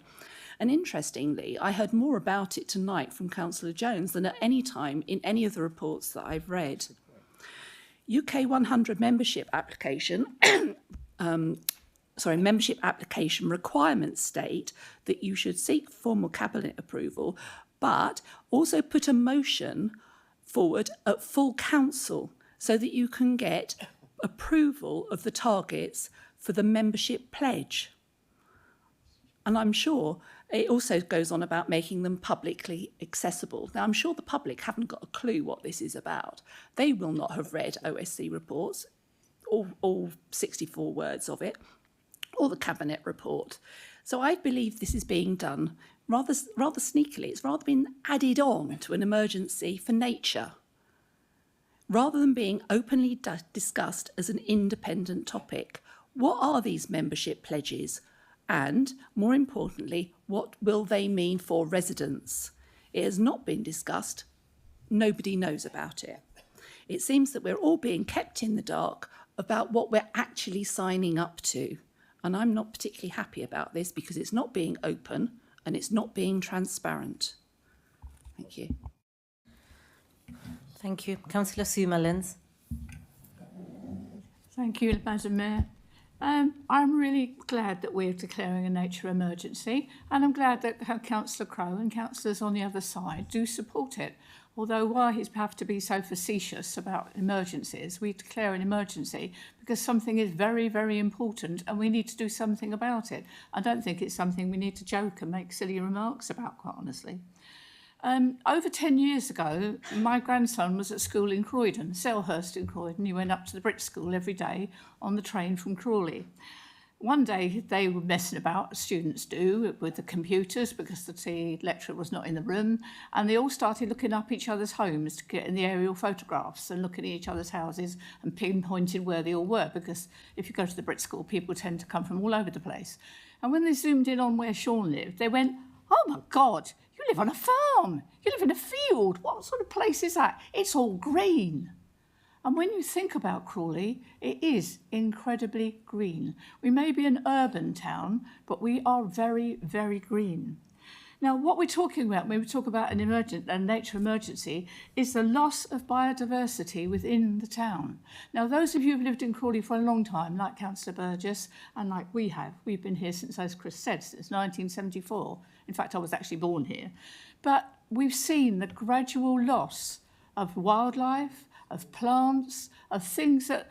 The trouble is, when that starts to happen, it happens so gradually. It's not until something's completely disappeared that you notice it's not there anymore.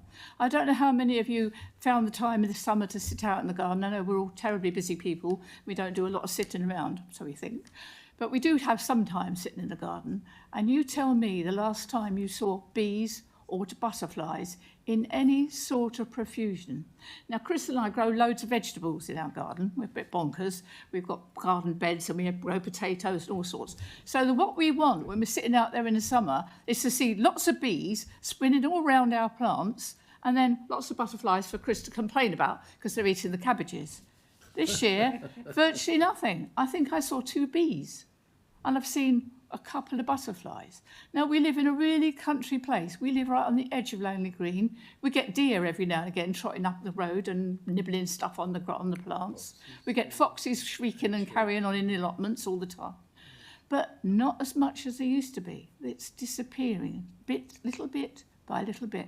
And any of you who used to go out driving in the years ago, when we used to take our kids on holiday when we were little, off we used to go camping. When we arrived at wherever it was, in Devon or Dorset, after we'd been through all the traffic jams and everything else, the windscreen would be covered with flies, and you'd have to get out and clean it. When can any of you sitting here tell me the last time you had to get out of the car and clean the windscreen because there were splatters all over it? It doesn't happen. And it isn't until you point it out to people and say, look what's happening.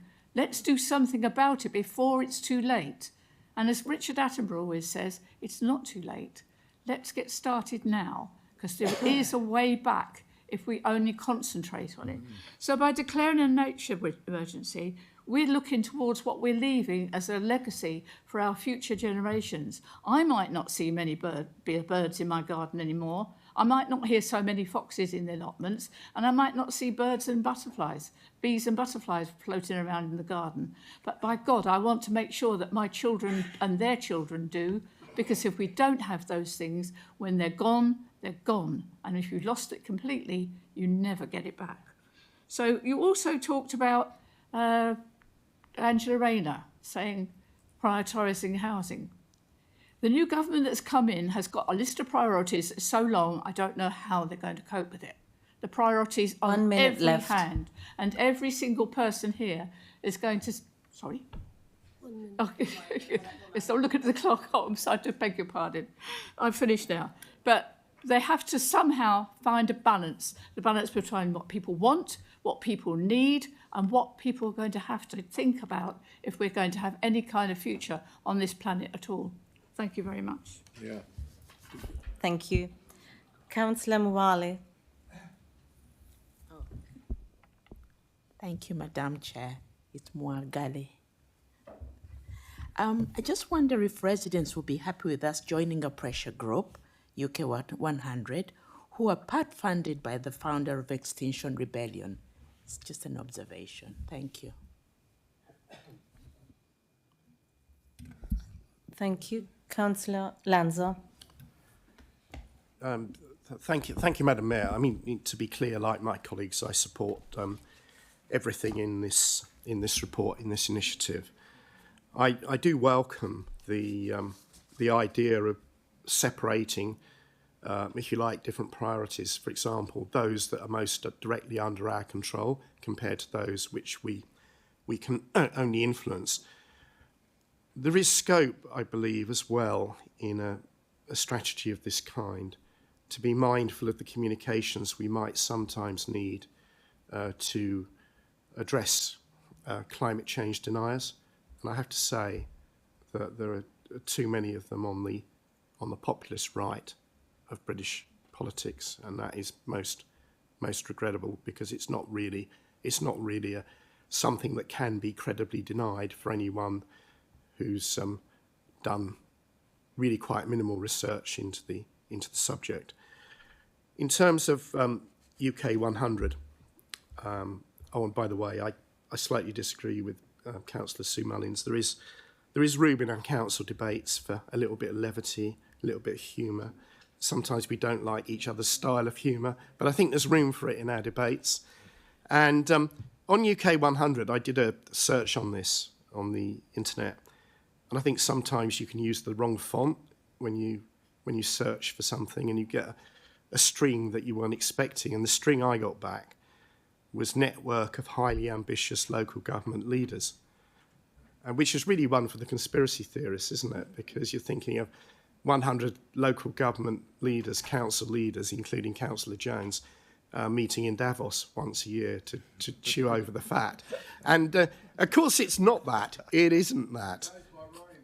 Of course he does, but it isn't that at all. And I was slightly reassured by the recommendation that Councillor Noyce, as Cabinet Member for Environment, Climate Change and Sustainability, would be our representative on UK 100. But then my concerns returned, because when I looked at UK 100, it seemed as though they were indeed expecting a leader. And I'm not saying Councillor Noyce isn't a leader for his portfolio, far from it. But it looks as though they were expecting a leader. So have we got the nomination right, is my question. And in terms of the organisation itself, I'd agree with Councillor Jaggard's comments that while okay to join, I'm going to offer the benefit of any doubt right now. We do need some more information feedback, particularly about the influence we exert within it. I think that's quite important. I'm very supportive of emphasising nature and biodiversity and habitat loss and the like. But I think Councillor Crow's point, and I won't use the term emergency, I'll use the term priority. Just let's bear in mind, as an organisation within any portfolio, within any cabinet portfolio, if you have too many priorities, then nothing is a priority. And I think that's the point that he was really introducing in a humorous way. I'm going to say as well, because I think it was fair enough. But the point about biodiversity loss, and I do agree with Councillor Sue Mullins on that, habitat loss, species loss. I mean, it's really horrifying around the world, because now and again, in different parts of the world, you have an example of something being the last remaining example of that species. How horrifying is that? Because, like the rest of us, you would then need a mirror to see your likeness, wouldn't you? How horrifying is that?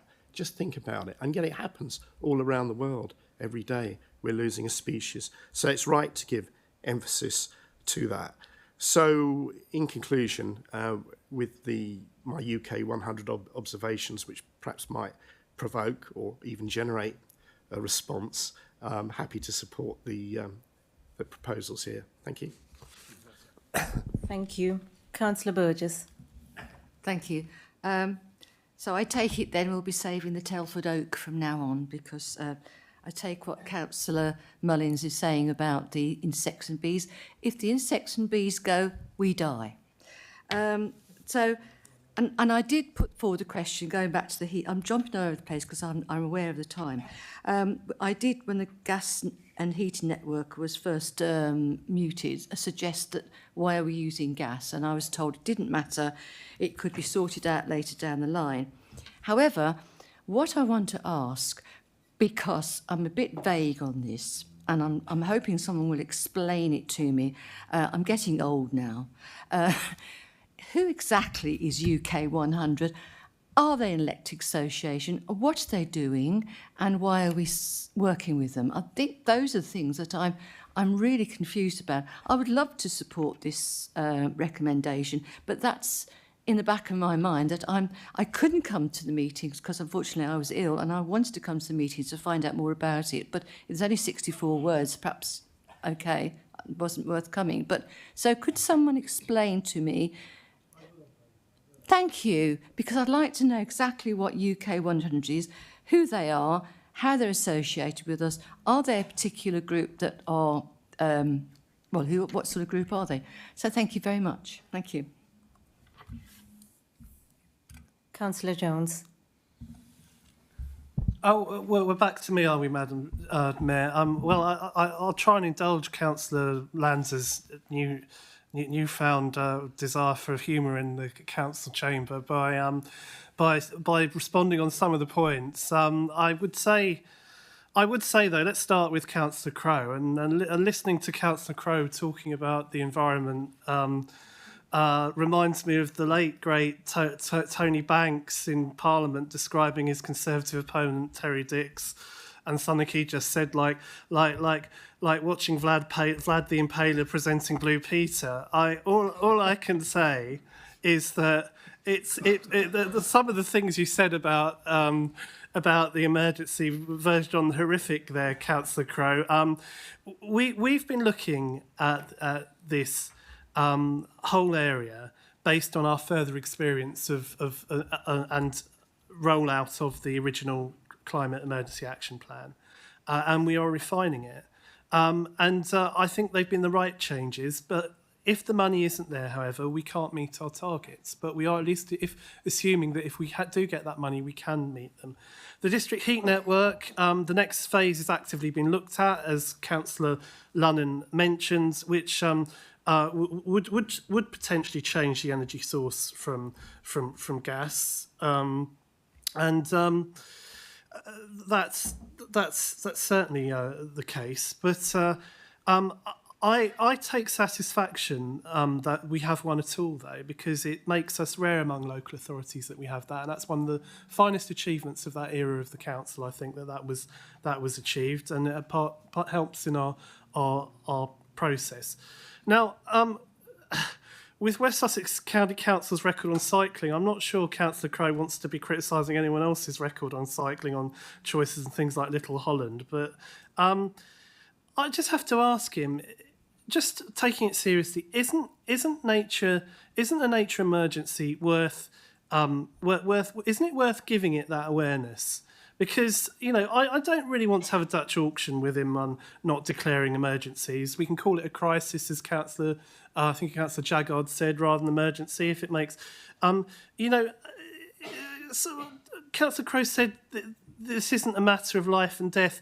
Declining biodiversity is literally death in action. It's things like hedgehogs, insects, red squirrels, water voles, hen harriers, bats, turtle doves, Scottish wildcats, dormice, butterflies. You know, we can do things to save them, and we can build homes too without having to dig at Angela Rayner all the time. Now, Councillor Lunnan, I think I've always tried with this whole area to be upfront about what we could do. And please push as hard as you like, but this change to 2045 and the rationale behind it was communicated in quite some depth at the Overview and Scrutiny Commission, and the members of that were convinced by what was said at that meeting, and particularly what our officers were saying. But, you know, as I say, let's never stop being ambitious, and let's always keep it under review, and like we have done with this. Let's just give the UK 100 a bit more of a defence here. I mean, I've set out, and you know, you're welcome to do your research on this. But I believe it will be invaluable for the reasons that I set out. And the UK 100 will not be obliging us to do anything itself. It is, but the membership will help. Now, the membership pledges are set out on the UK 100 website, which can be accessed by, you know, it's on the internet, everyone's had plenty of time to look it up, but they're a cross-party membership organisation, Councillor Burgess, that supports the most ambitious councils to go further and faster on their net zero and clean air targets. And there are dozens of councils that are membership. There's no sneakiness about this, Councillor Jaggard. And I went and had a quick look at the list while we were listening to the debate. Essex Council, Wiltshire County Council, Herefordshire County Council, West Berkshire District Council, Mid Sussex District Council, North Kesteven District Council, Derbyshire County Council. Well, perhaps they are all closet socialists in your colleagues up in these councils, Councillor Crowe. But you know, there might be some internal disagreements there. But I'll just finish by saying, Madam Mayor, this is a very solid set of recommendations. I commend Councillor Noyce's work on this and the officers. Please support it. Thank you, Council. Thank you.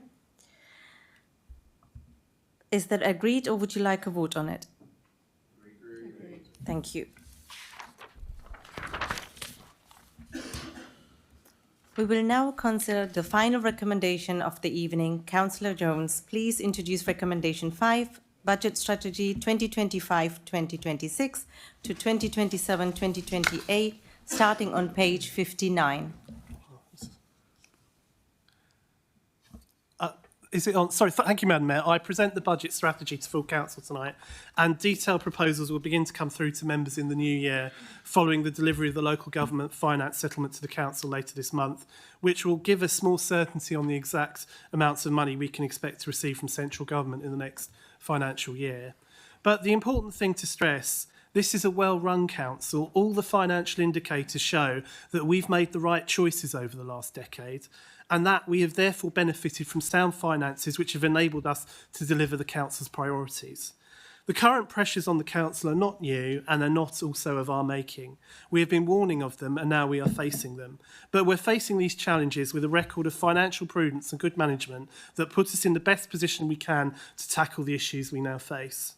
Years of the previous government's funding policies for local government have consistently worked against us in Crawley. We've suffered in particular. We're hundreds of thousands of pounds down in real terms on what we receive annually, even compared to 13 years ago, despite inflation and an increase in population side. The previous government left Crawley at the bottom of the pile, even compared to most other local authorities. That cannot be understated, and it is entirely unfair. The budget strategy 25-26 to 27-28 builds on the current year and updates the forecast for the best assumptions available. Balancing of the budget continues to be challenging. The expenditure on the 20-fold surge in temporary accommodation is anticipated to remain at 5.25 million, with any further increases being met through efficiencies or additional grant funding. There is a risk to this approach, but is based on the best information that is available. The forecast budget gap for next year is 2.4 million, but this is based on a number of uncertainties.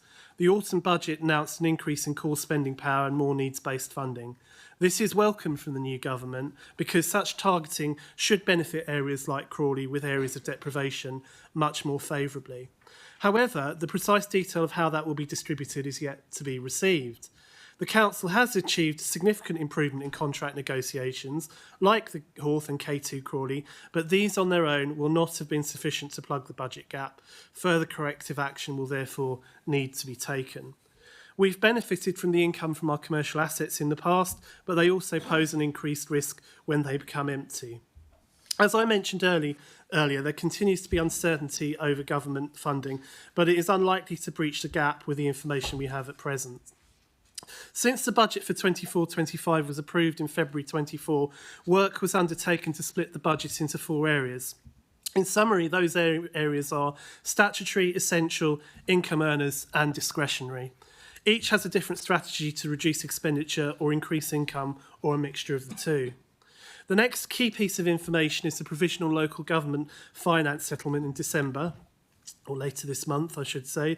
The financial settlement coming in the latter part of December from government is nothing new, I should add. The period from 26-27 has even more uncertainty, however. A multi-year settlement has been announced with further details to be provided in the spring. While that is welcome, the outcome is also likely to include a reset of the business rates system. The loss in the growth element from the rates will be the main factor of the increased budget gap from 26-27 due to the way they are calculated by the government. But the difference to the council in annual income would be another £2.7 million. Now, there's no information available, but there is likely to be transitional arrangements which will allow further alignment of the budget.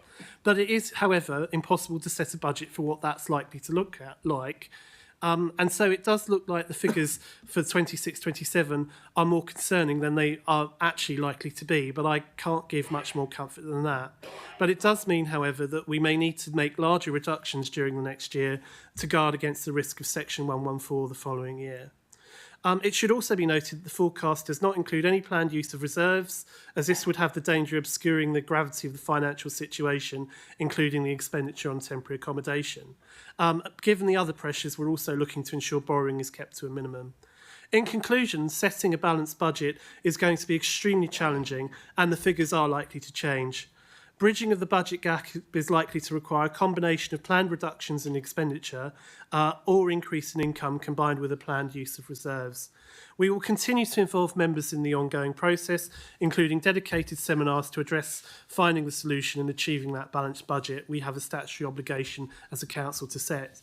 When and if we agree the budget strategy tonight, we will begin the public consultation very quickly, time to conclude in January about what matters to them. We will listen to members, we will listen to the public, and we will be as responsive as we can under very limiting conditions. Thank you. Thank you. Councillor Navas, I believe you're seconding the recommendation. Yes, thanks, Madam Mayor. Yes, I'm seconding the recommendation. I reserve the right to speak later. Thank you. I will now open up the debate to the floor. Councillor Crowe. Thank you, Madam Mayor, and I hope Councillor Jones is as satisfied on this agenda item as he was on the previous one, but perhaps doesn't seek to misrepresent what I said.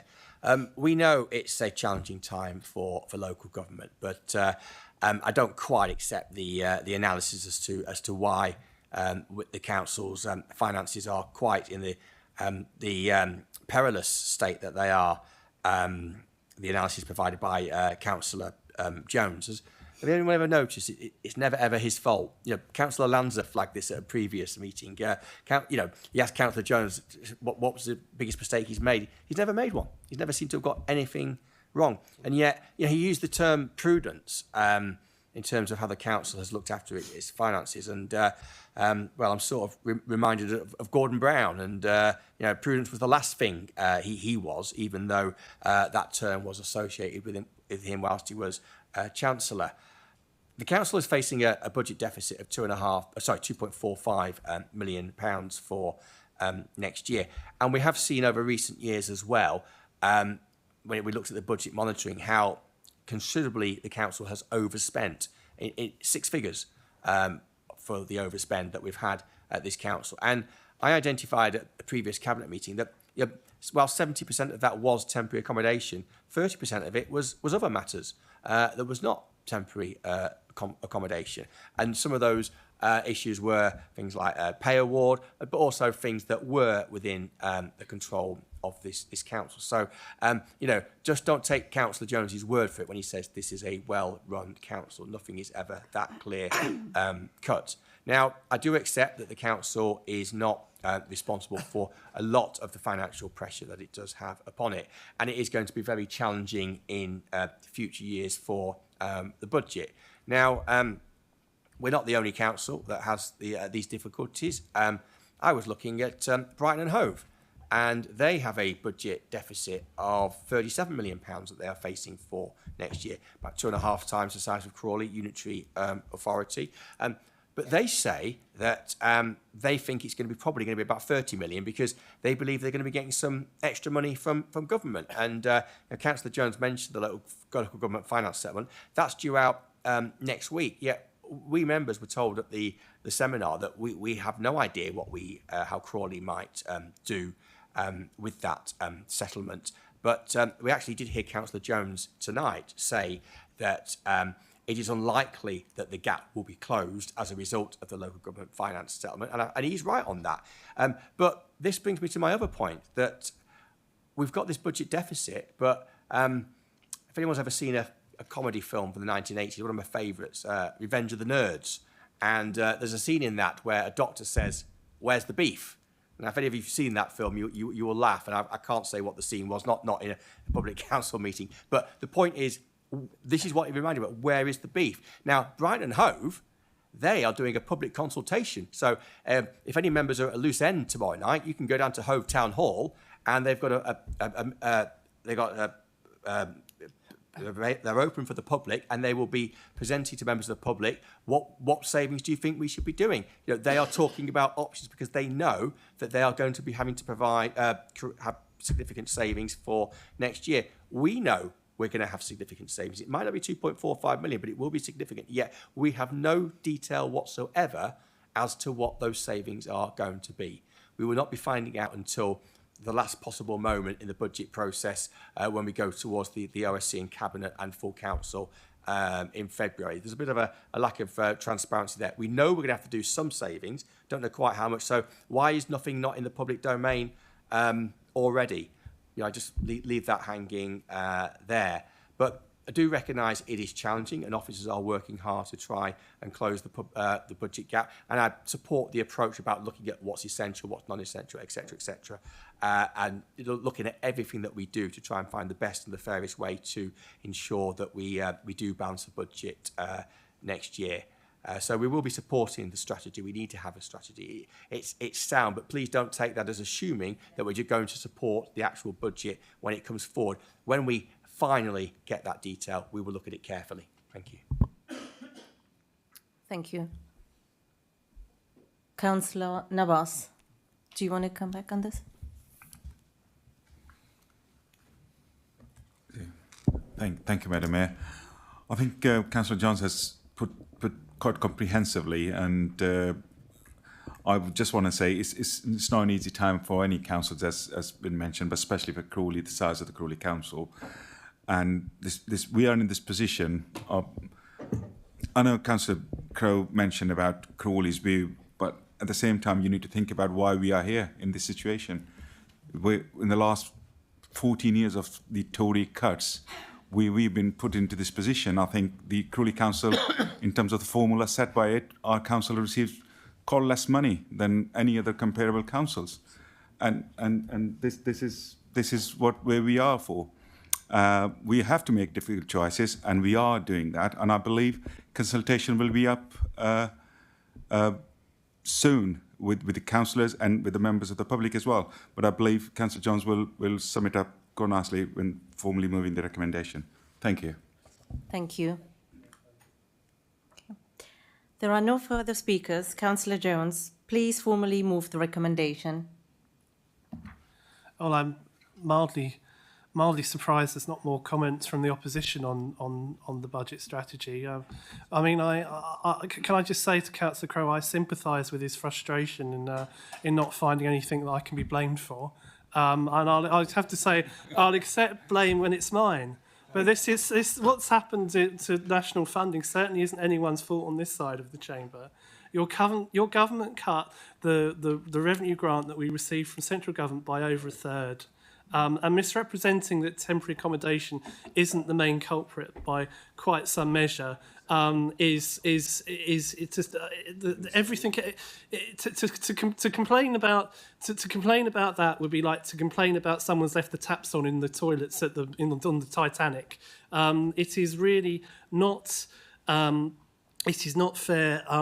We would be in relatively robust financial shape in this council if it were not for temporary accommodation. You know, I mean, do I have to repeat the figures? We overspend on our budget on temporary accommodation by £3 million a year. Once you take off what the government gives us back, that is not because we want to overspend. It's because we have no choice because it's a statutory duty. And that is what's eaten into our reserves, and it's what's eating into our revenue budget year on year.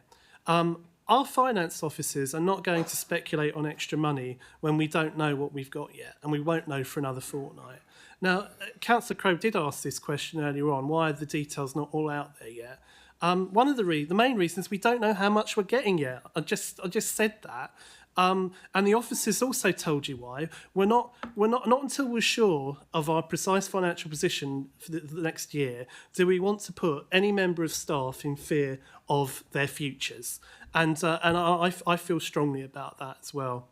And we'll do everything we can to ensure that everything we do will arrive at a balanced budget this year. If there are doubts about that from anyone, they should be dispelled. I anticipate that we will end next year with our general fund reserve levels above the limit that we've set ourselves as a prudent council. I can't deny there are likely to be some very uncomfortable choices ahead.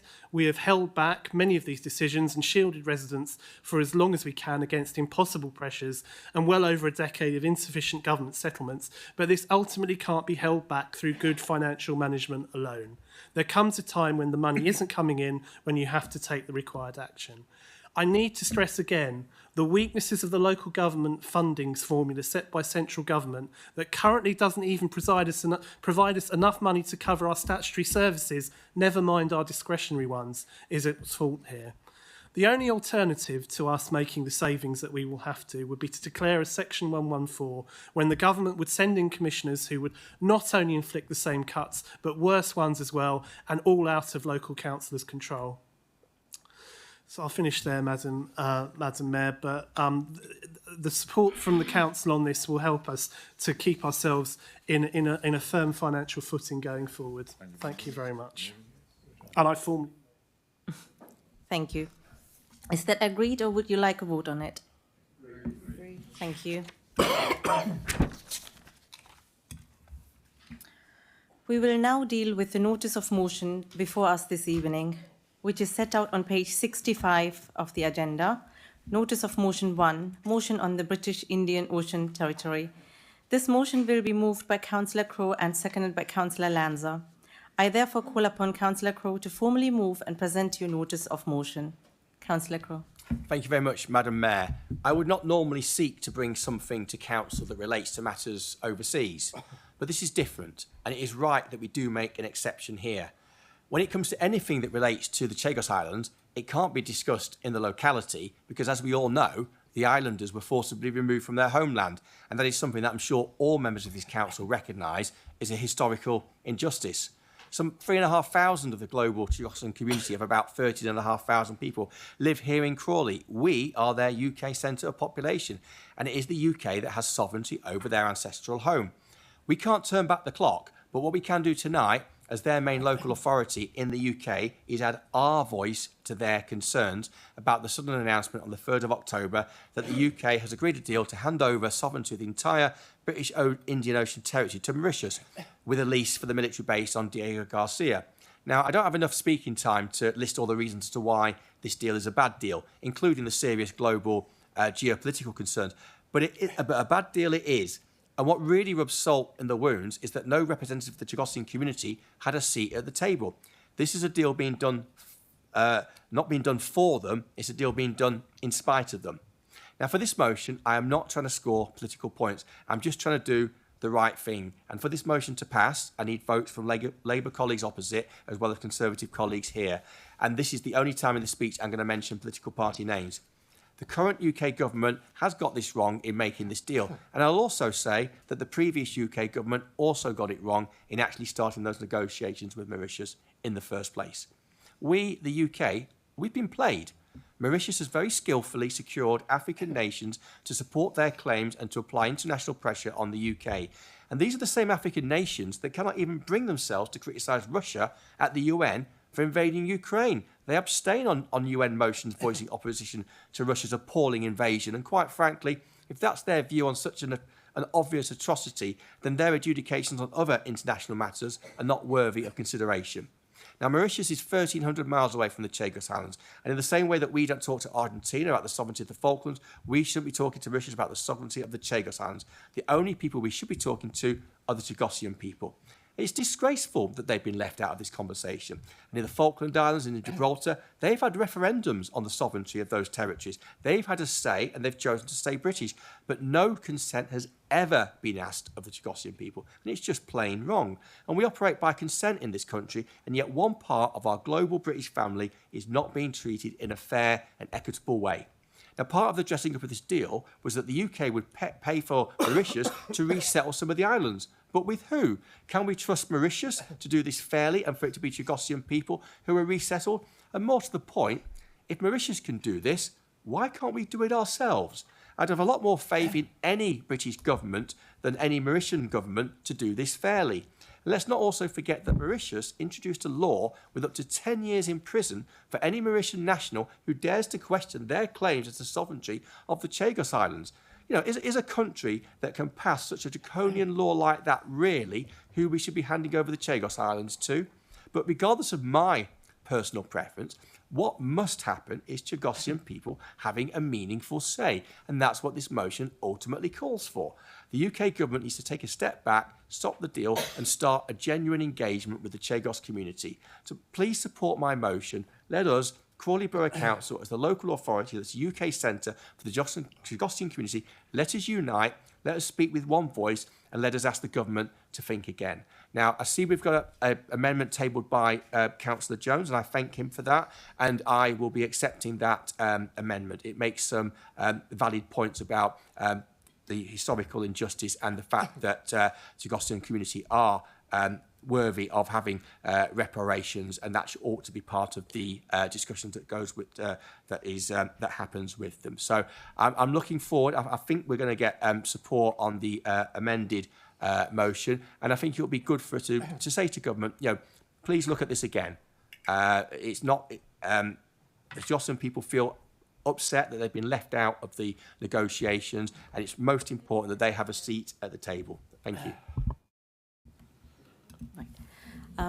As Councillor Crowe has accepted the amendment, Councillor Jones. Oh, okay, that's fine.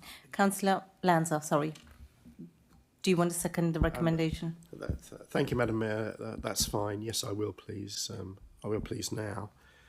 I support all of Councillor Crowe's comments. I mean, twice in 2 generations of British government, the Chagosian people have been let down, betrayed. There's even more powerful words that you could use. And I will touch on the geopolitical military aspects of this and the ironies that surround them as well. Because part of the British interest and the American interest in the Indian Ocean territories was around and is around maintaining a military presence in the Indo-Pacific, and the British interest specifically stemmed from the same government that committed the first injustice, because that same government had a choice between building new aircraft carriers for the Royal Navy or having an island hopping basing strategy for aircraft to provide air power, and they chose the latter. But then they cancelled the aircraft as well, so the military justification kind of disappeared. But one of the ironies here, and this base is obviously much more important for the United States than for the United Kingdom. One of the ironies is that our Western view of the world, if you'll indulge me on that point, is that in part we use our kind of military prowess to preserve democracy and enhance democracy. That's a viewpoint that we'd probably put at the United Nations and elsewhere. And yet at the same time, through the partly through the deployment of this military presence, we've deprived people of their legitimate democratic rights, the rights that we're supposed to be using that power to defend. And I think there is a certain irony in that. The Chagosian people have as with anyone else, have a clear right to self-determination. And they've been the victims of what I'll call an involuntary diaspora. I think that's the correct word, in terms of having to migrate out of where they used to live. And we have the largest population in the UK of Chagosians. And this was and closer to home again, this was an injustice committed at a national level in the 1960s, early 70s. And also this injustice has been reinforced by the failure to consult the Chagosian community on their own homeland and their own future. So it's a double injustice. And there's a further irony, because apart from any military considerations, we would see ourselves as a country as a successful exporter of democracy, parliamentary democracy being one of those forms, and yet we're denying it to these people. And that's totally at odds with our approach elsewhere. There's still 14, I think, overseas dependent British territories, including the Chagosian Islands, so including Gibraltar, the Falkland Islands, and more remotely, I just mentioned it, the Pitcairn Islands, where, of course, they're all descendants of the people of Mutiny on the Bounty, and that's true, it's not just made up.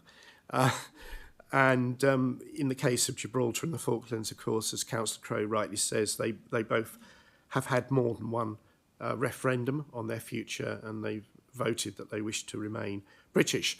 We don't know what the Chagosian people would like to do, because we've committed the injustice of failing to ask them, and which is pretty appalling, really.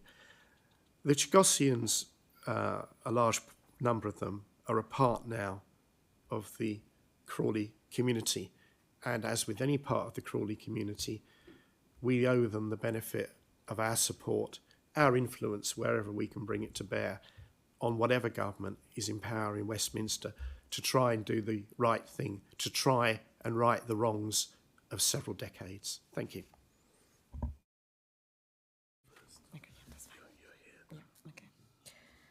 Thank you. We have an amendment on the notice of motion. This is detailed on page 13 of the supplementary agenda. Councillor Crowe has accepted the amendment. Councillor Jones, please introduce your amendment. Thank you, Madam Mayor. I know that Councillor Crowe says that he tried really hard to reach out to the Labour group for a joint position on the Chagosian situation. And I feel I've known Councillor Crowe long enough now to offer him and his Conservative colleagues some friendly advice in that spirit of collaboration. This was indeed a subject matter that I would have been genuinely open to an approach to reach a joint position that could come to Council, as I know the whole Labour group would have been. But the way to reach out is not to announce the wording in advance in your weekly party political column in the Crawley Observer after it had already been submitted to the Council as a motion, as Councillor Crowe did, and expressed the hope that the Labour group will agree with you. And I would guess most unbiased onlookers would be on my side in that observation. Certainly, if you didn't want to be accused of doing it first and foremost to try and capitalise on a particular position in the way that your party's National Front bench was trying to do. Now, I understand how things work, Madam Mayor. This is politics, but I wouldn't really then try so hard to claim the moral high ground. if I genuinely wanted that approach, I'd have come to Councillor Crowe with some wording well before the deadline for motions and said to him, what do you think? We would then no doubt have had some back and forth until we came up with a form of wording everyone would have been happy with. Well, indeed, Madam Mayor, this is effectively what we've done with our amendment, on more which later. I mean, I don't want to be too negative, but the very fact that the Conservatives have drafted this motion describing the islands by their colonial name rather than as the Chagos Islands makes me wonder as to whose benefit this motion has been drawn up. And it doesn't entirely feel it's for the thousands of Chagossians who've been resident in Crawley for several decades. But what I would remind councillors today is that foreign policy, the issue of another country's sovereignty, is outside this council's area of responsibility and influence. But saying that, the Chagossians' welfare and future, particularly the several thousand that live within the borough, certainly is a valid matter for this council to debate. But the way the Conservative motion was drafted did not appear to give this latter point about the Chagossians' welfare any consideration. Indeed, it was not even mentioned, and this is an omission that we could not allow to remain in the motion, which is why we've made the insertion to improve it that we have.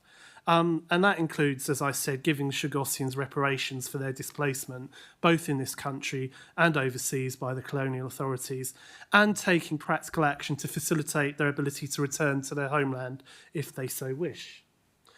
The manner in which the Chagossians were forcibly removed from the archipelago in the 1960s was deeply wrong. This government has also stated that, and the previous government. I understand that the UK and Mauritius have also committed to establish a new trust fund to support the Chagossians to be able to implement a programme of resettlement to the islands other than Diego Garcia. It is certainly worth us calling for this in this motion, and particularly to call for a sufficient amount to cover these costs. We have more than enough experience here in Crawley to understand from first-hand experience that the compensation pot that the Conservative government put aside years ago for the Chagossians in the UK was not only relatively insufficient, but in practice very challenging for them to draw on with the conditions that were attached to its use. But what I can understand that people are concerned about global security. It's not that I don't take it seriously, but it's not something this council can really assist with. And I agree. What is very unsatisfactory and why we oppose it here locally is, in my view, the suddenness of this and the failure to give the Chagossians a chance to decide their own futures. Part of what sovereignty should be about, if I were to express an opinion, should be the choice of the people who live there or lived there. All of that has been absent here. And that's why a review of what the government is doing, particularly with the emphasis on the Chagossians' welfare and facilitation of resettlement to their ancestral homelands, is important, and why we referred to it in the motion. I've also mentioned the amendments because I think the colonial name is probably an incentive reference in the context. But saying that, with this significant amendment to remedy those deficiencies, I believe that's a motion we can all get behind. So to finish, Madam Mayor, this council continues to work with and support the Chagossian community in Crawley. We regularly meet with community leaders and engage with them on a range of issues. The community's had officers help them facilitate a letter to government ministers to articulate some of the needs of the community as they see it, particularly to highlight what the numbers potentially coming to the UK will mean for those coming and also for those already here. This was a serious and constructive attempt by our local Chagossian community representatives to engage with the government, and I hope that they're listened to, as well as on the recent announcements on sovereignty. And I think it's right that we agree this motion as amended. Thank you. Thank you. Councillor Irwin, I believe you are seconding the amendment, which has been accepted, and in doing so, please confirm if you are wishing to speak now or to reserve your right to speak later during the debate. Speak now. Yeah. Thank you, Madam Mayor. Can I first point out the error on the order paper? It says mover Councillor Jones and seconder Councillor Irvings. There is no S in Irving. Important point.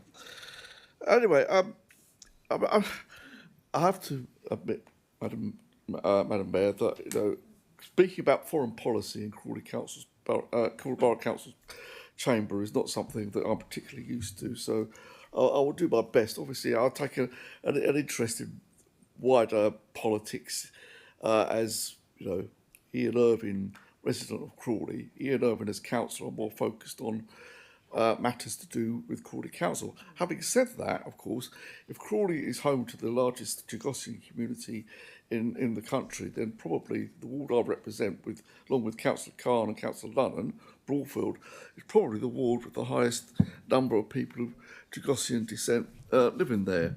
So I'm happy to do what I can. And it does seem to me that having read a lot today, particularly on this, about this issue, there's a lot of agreement across parties, not just here, but across Parliament, that the treatment of the Chagosians and what happened to the Chagosians in the first instance was the eviction from Diego Garcia just about overnight. They were told to pack a bag and just go. It was a terrible act. I think everyone agrees with that. As recently as 13th of November this year, Stephen Doughty MP, who's the Minister of State for Foreign, Commonwealth and the Development Office, agreed with the chair of the all-party parliamentary group on Chagos, Jeremy Corbyn MP, on that very question, that evicting the Chagosians was a terrible thing to have happened. So obviously there is a wide consensus on this issue. The question now is how to resolve this with the interest and the views of the Chagosians in mind. And it seems to me, Madam Mayor, that all we can do is do what we're doing tonight, which is to make our representations, which I hope the Chagosians will agree with, and see and keep an eye on what happens in the future. Thank you. Thank you. I will now open up the debate to the floor. Okay. Sorry. Councillor Burgess. Thank you. Is that it? Yes. I wasn't really going to speak, but I just thought I'd mention this is, I like to see things across the floor, and I think, and we've accepted the changes, the amendments rather, so it's not really on that we sort of argue about it or become petty about it, because we're all together on this one. We all support our residents. We've talked about this, and the Chagosians are valued members of our community now. Their children are doing well at school, and there was a group at one school some years ago who they discovered were amazing drummers, and they took them to London, and they really were good for Crawley, and I think we reached out to them, and they are an asset. So, and they do need to be talked to about what they get. We all like to be discussed with about where we're going to live. This is we talked about homeless people earlier and how we need to support them. So I don't think this is a motion that needs to be politicised. I think it's a motion that comes from the heart that says, this is where we are. What can we do?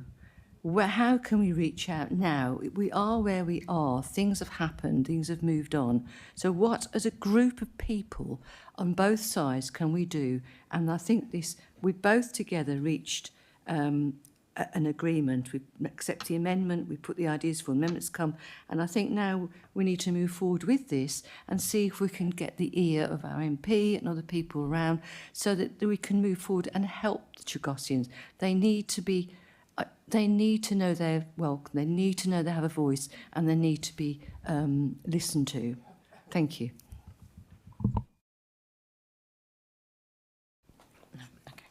There are no further speakers. Councillor Crowe, do you wish to use your right to reply? And in doing so, please formally move your motion on the British Indian Ocean Territory as amended. Thank you, Madam Mayor. Yes, formally move my motion now as amended, and certainly I do wish to have a right of reply. Firstly, can I thank all members for their contributions.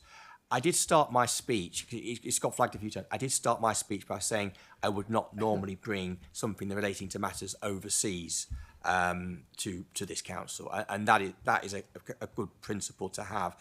You know, the term foreign policy got used as well, but of course, is it really foreign? But I use the term overseas rather than foreign policy. But as you know, and Councillor identified as well, you know, the numbers of people from that community who are here, we are the local authority with the most number of Chagosian people in the UK, and therefore it's right that we do make a stand as a council. Councillor Lancer mentioned military concerns. I'll just point out as well that actually Mauritius gives over one of their own islands for India to use as a military base, and who's to say what other foreign powers might possibly be invited to use an island in the future, whether it's one of Mauritius or indeed one of the Chagos Islands potentially.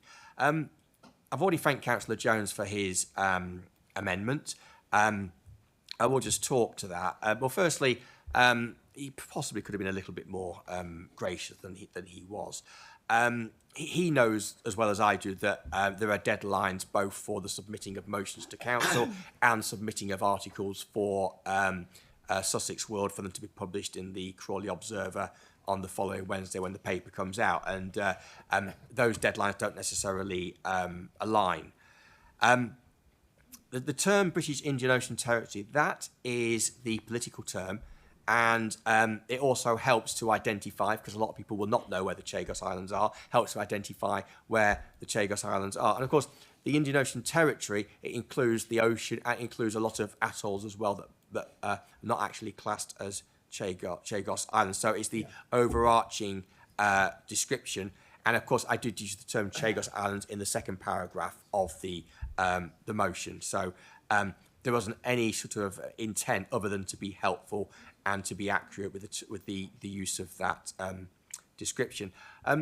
I would have preferred to use the term reverse rather than revise, but than review, beg your pardon. But obviously, what matters most is getting this motion through, and therefore I'm prepared to accept that and not force a vote on one word. But it's perhaps not as strong, but we're still going to unite as a council and have a position of being the only UK local authority in this country that will be saying to government that actually we do think he's got this wrong and we would like you to look at this again.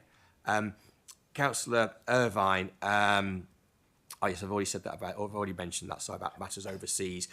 Councillor Burgess mentioned RMP, and actually, I'll give her a bit of credit.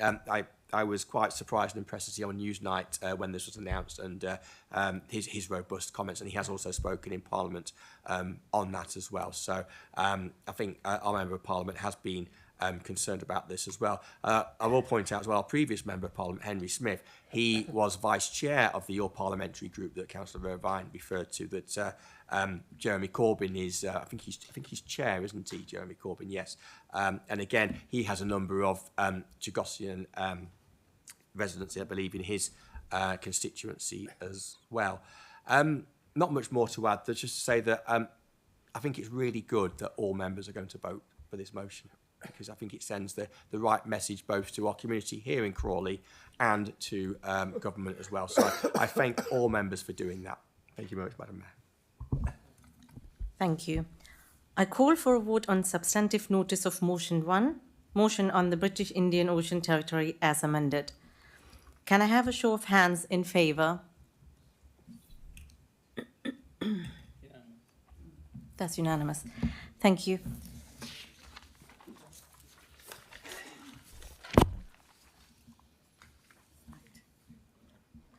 The next item is Councillors' question time. We have 30 minutes for this item. We will start with the written question submitted by Councillor Lanza, and as detailed in the supplementary agenda from page 9, which includes the response. Councillor Lanza, do you wish to ask a supplementary question? Thank you, Madam Mayor. No, that's fine. Thank you.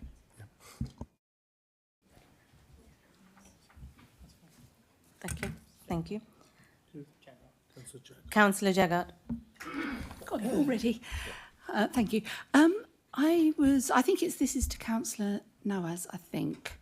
I was speaking to a young family in Maidenbough, and they don't drive and they rely completely on buses, and they're very concerned about rising costs. What impact on bus travel do you believe the rising of the £2 single journey bus fare cap to £3 is going to have overall on the bus usage within Crawley? And, what do you say to these residents whose journeys are now going to go up by 50%?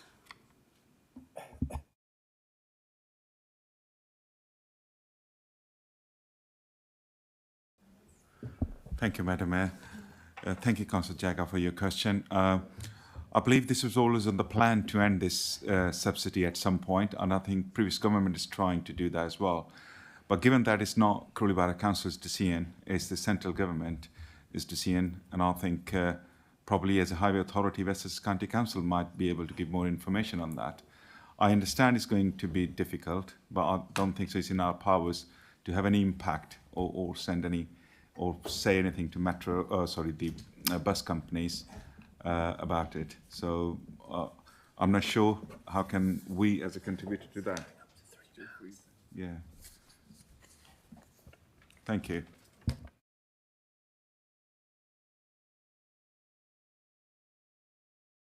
Sorry, Councillor Jagged. We have a lot of questions, so we won't have supplementary question. We'll allow this.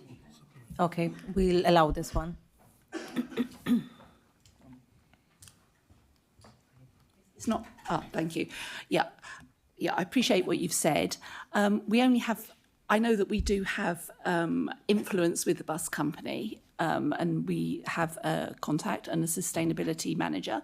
So in Maidenbough, we only have one bus. It's the only bus, and you have to change if you go anywhere.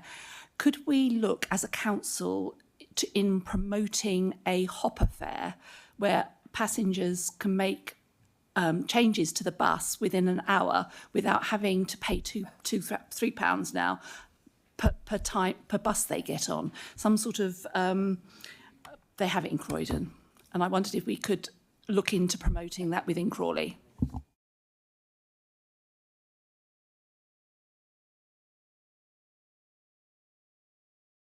For this, thank you, Madam Mayor.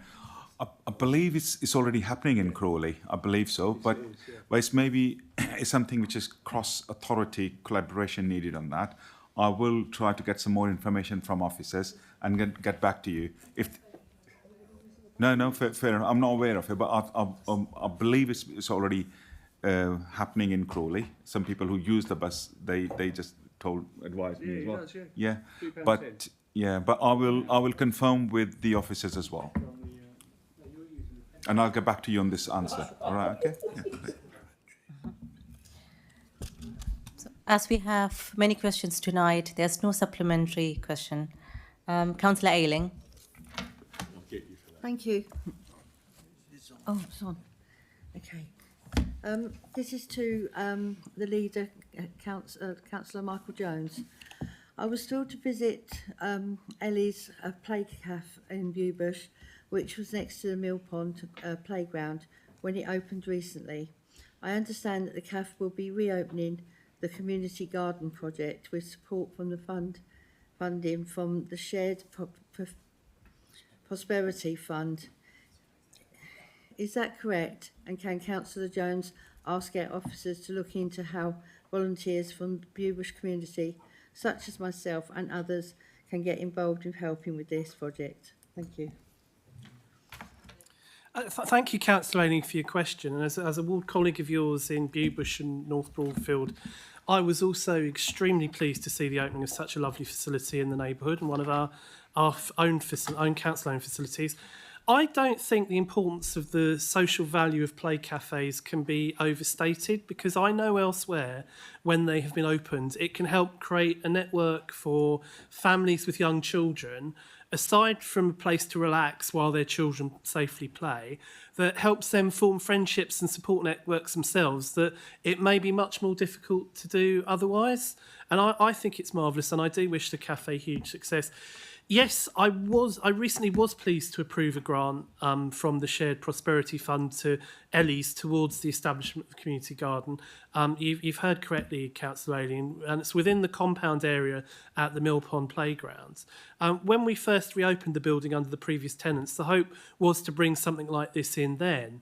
I'm sure that the organisers would be delighted to have volunteers to help with the gardening, and I will ask our community development team to find more details for you, Councillor Ayling, and how we might be able to advertise for people to spread awareness for potential volunteers. Thank you. Thank you. Councillor Crowe. Thank you, Madam Mayor. I'm not entirely happy about the suspension of supplementary questions, but we can talk about that at another time outside of the meeting. What's really needed is succinct questions and succinct answers. But my questions to Cabinet Member for Resources, Councillor Rana. You'll be aware that we had a motion at the last full council meeting about pension credit and the council promoting the uptake of pension credit because the winter fuel allowance had been removed for pensioners. And the council did a press release, and there's a photograph of herself and, of course, the leader, because he gets in on every cabinet member's photo. Never known him not miss an opportunity for a photo call. And there's a photo of you both in the town hall foyer encouraging pensioners to come in and make applications. So 2 parts to the question, as I haven't got a supplementary. Are you able to tell us how many pensioners have indeed come into the town hall and made use of the offer and support available to them to make pension credit applications? And then secondly, do you have any further advice as to what pensioners could do who are not entitled to... Well, why don't you listen to my question, please, Councillor Rana? Do you have any further advice as to, for those pensioners who don't qualify for pension credit but who are struggling this winter, what further help the council could give them? Thank you, Councillor Crowe, for your question. At the moment, I don't really have a specific number that have come in, but I know people do come in regularly and they ask for help. And our staff officers are well trained and they set them on the right path. Any questions they have, they do tell them how to apply for it, what to do. We also have the Citizen Advice Bureau coming in to give them information. So it's not that they're just left, the pensions are not left. They are given advice, and the specific number you want to know, I can ask the councillors and I ask the officers, and I will get back to you. Thank you. Thank you. As the meeting has not been completed within that 2.5 hours, I will put it to vote whether the council wishes to continue for a further 30 minutes. Can I have a show of hands of all those in favour for extending?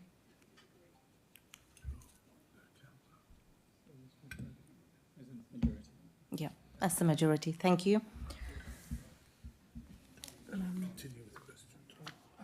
We'll continue with the question time. And Councillor Ashraf, please. Thank you, Madam Mayor. My question is to Councillor Mullins. I was extremely happy to know about the permanent toilet facilities are open now at Langley Green Adventure Playfields. Does the Cabinet member agree that this will be invaluable for many families with young children, both in Langley Green and Farfield? They come to enjoy their day, and we have that impressive play equipment there as well. So in the past, quite few people they asked me, the local residents. So it's really good to see that these facilities are open now. Thank you. Yeah, thank you for the question. I am really pleased with the way this has worked out, because there was some concern when we decided to change the nature of the adventure playgrounds, which, if you remember, were manned by staff, and we had to sort of rationalise that. When the centres were manned by staff, of course there were toilets available because the buildings associated with the adventure playground were actually open. When it came to be that we didn't have members of staff on site, then those buildings weren't open, and we, on inspection and discussion with the officers, decided that it would be completely wrong to open the adventure playgrounds without toilet facilities. If you think about it, families that are going to use those facilities with children, it could be pregnant women, it could be men with problems, all sorts of people who attend those playgrounds can have the need for a toilet. And it's a very underrated service, actually. And I'm very disappointed to see across the nation that toilets tend to be closed for economy reasons when they're actually a very important basic human need, and people need toilets as part of their humanity. So when we opened the toilets, and I went up recently to have a photograph, Unfortunately, I found the toilet doors were closed, which somewhat. I wasn't going to have a picture taken of me using the toilet, so I wanted Michael Jones for that, but he refused to come.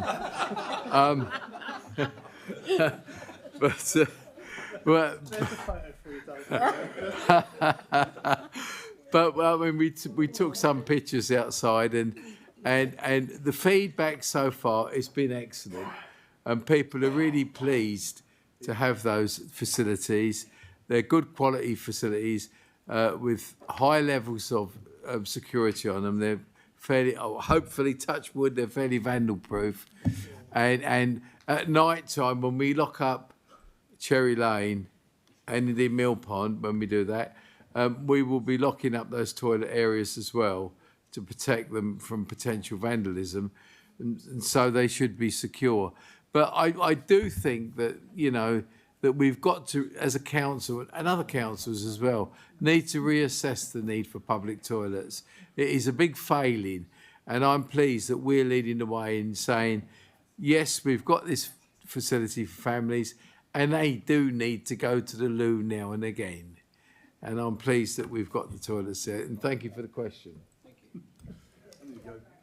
Thank you. Thank you. Councillor Magale.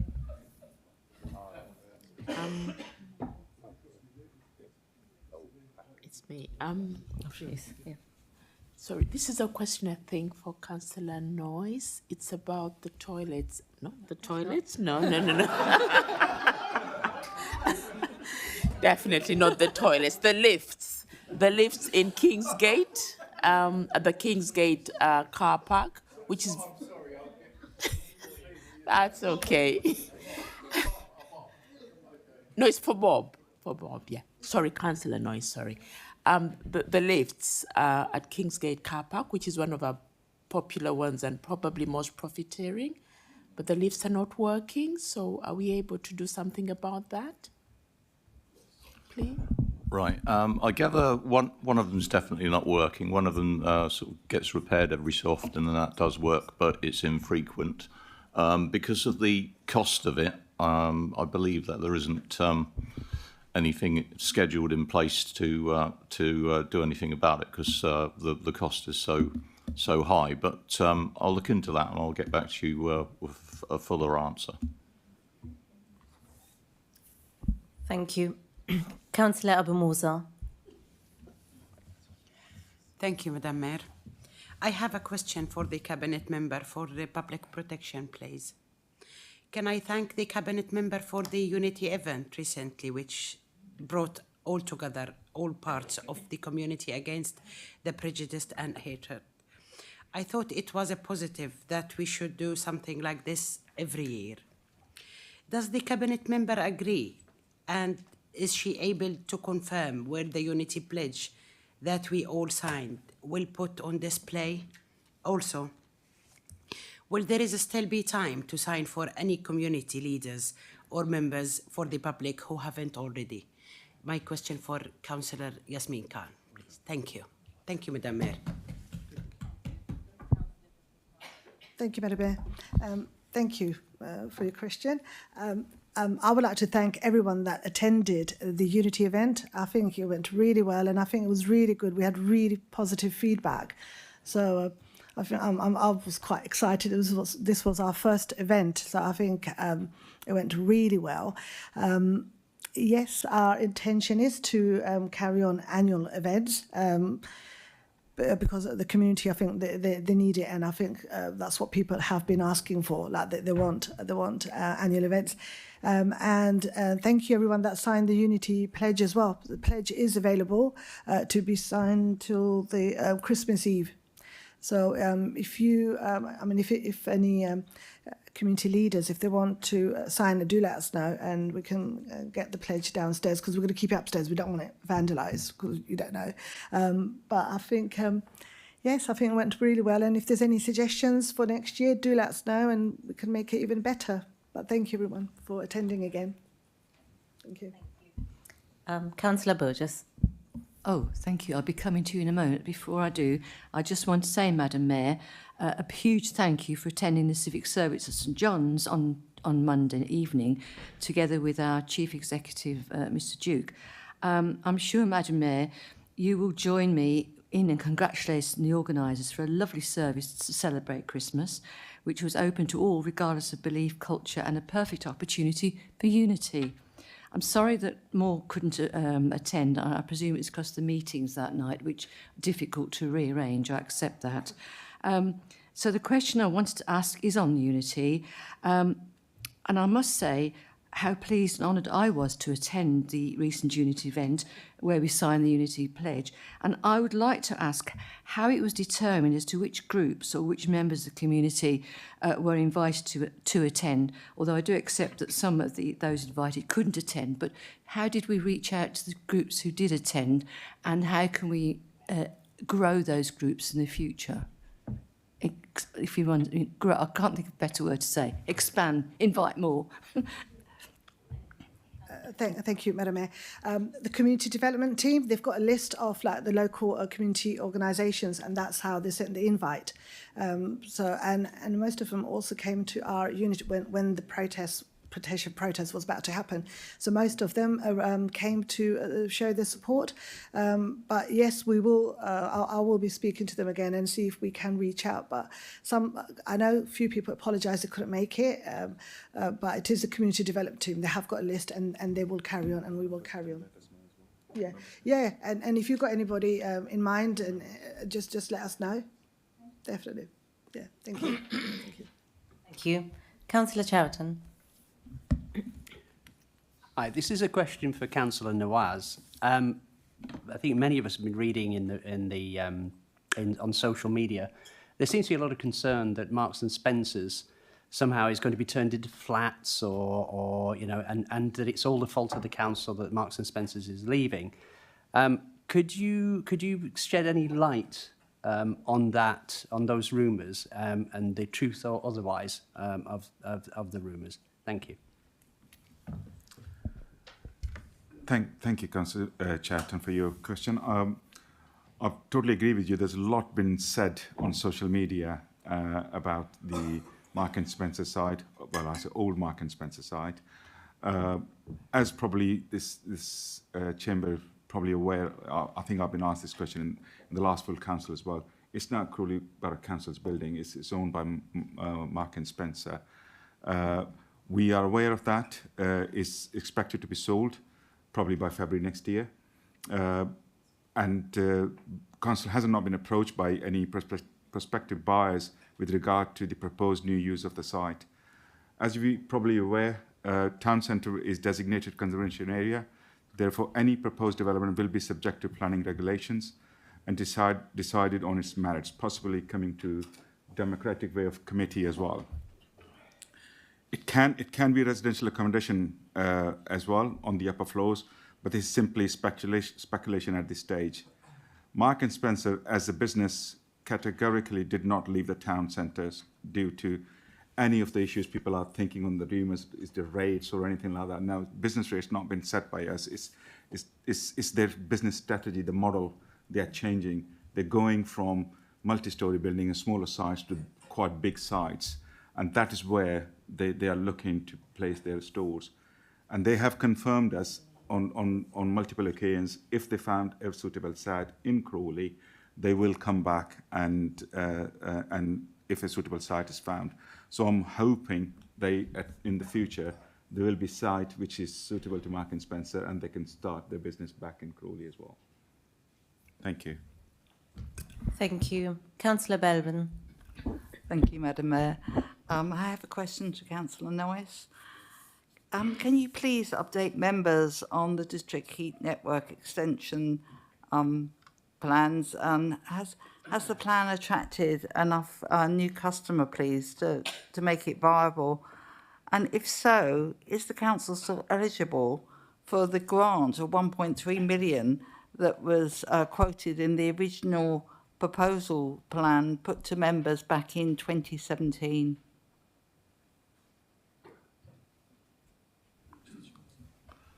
Right. Right. Yes, as far as I'm aware, there are plans for the second stage of it, but it hasn't gone any further than that. So we're waiting for that to come forward, and we haven't got anybody in mind. Not at the moment, no. Thank you.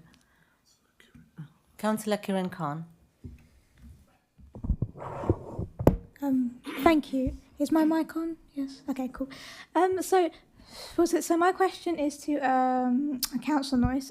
As you might be aware, it has been some time since the South Patch Neighbourhood Services team moved to Broadfield, specifically Creasy's Drive from the main depot in County Oak.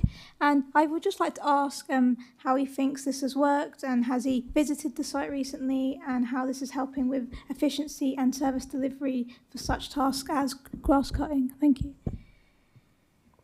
Right. Thank you very much for that question, Councillor Khan. When they were at Mount Calf Way before, and they were with other patch teams and so forth, and the problem there was the fact that it's a very busy area in County Oak, and getting out of there and sort of getting to their service area used to take about 25 minutes. So they're in the middle of the service area now, so they can get there very quickly, so that's all very efficient. They're getting visits from local residents with their issues, and that's very useful, especially with reports on littering and so on and so forth. I have visited the area, and I think it's very nice. They've got improved facilities there, a nice kitchen, mess room and drying area, which is quite substantial, and a good meeting room. So yeah, it's all very good, and also plenty of space for their plant and machinery and staff to park. So thank you. Councillor Bushnell. Thank you, Madam Mayor. A question for the leader, please. I was concerned to learn of the arson that had taken place at Langley Green Farm and the serious damage done to some of the properties there. I know that some of the local Langley Green families have also expressed concern about what happened. Can the leader advise what the council has been doing to address the dangerous condition of the buildings have been left following the fire? Thank you, Councillor Bushnell, for your question. We were very concerned about the recent fire at Langley Green Farm. This is in addition to the ongoing problems at this site and the understandable concerns of people in the community, as you've mentioned. Indeed, I personally expressed my concerns to our neighbourhood police inspector, Steve Turner at Sussex Police, and have asked for more police surveillance of the area. I can confirm that the area has been made more secure to prevent any antisocial behaviour, but the size of the site and the difficulty with planning regulations meant that we couldn't proceed as quickly as we originally hoped. However, because of some of the fire damage to the buildings being so extensive, we have been able to proceed with demolition using the dangerous building regulations, which has enabled clearing the site for health and safety reasons. Now, this has allowed us to clear the whole site, so all the buildings and waste that is there ahead of any future plans, everything's been cleared other than the farmhouse. I understand from officers that demolition and clearance was due to be fully completed yesterday. The ecologist has been in attendance to observe areas where roosting may have occurred, but no protected species have been found. This has been quite a long-running saga at Langley Green Farm, and has been a massive logistical challenge for our officers, who I wish to thank for getting us this far, and I'd like to ask the Chief Executive to personally pass on my thanks there. The site has some potential that we're currently investigating further, including land for biodiversity offsetting, which is topical tonight, which could also be a potential source of income for the council. So, but we will be looking to use what's been now there in the best way, not just for the council but for the whole community. Thank you.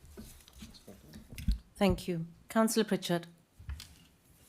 Thank you, Madam Mayor. I understand that the leader attended an event held in the Town Hall last week to mark Unison's Local Service Champions Day. Does he recognise the loyal and exemplary service that our CBC staff are giving our residents, often under difficult circumstances as resources become increasingly stretched? Yes.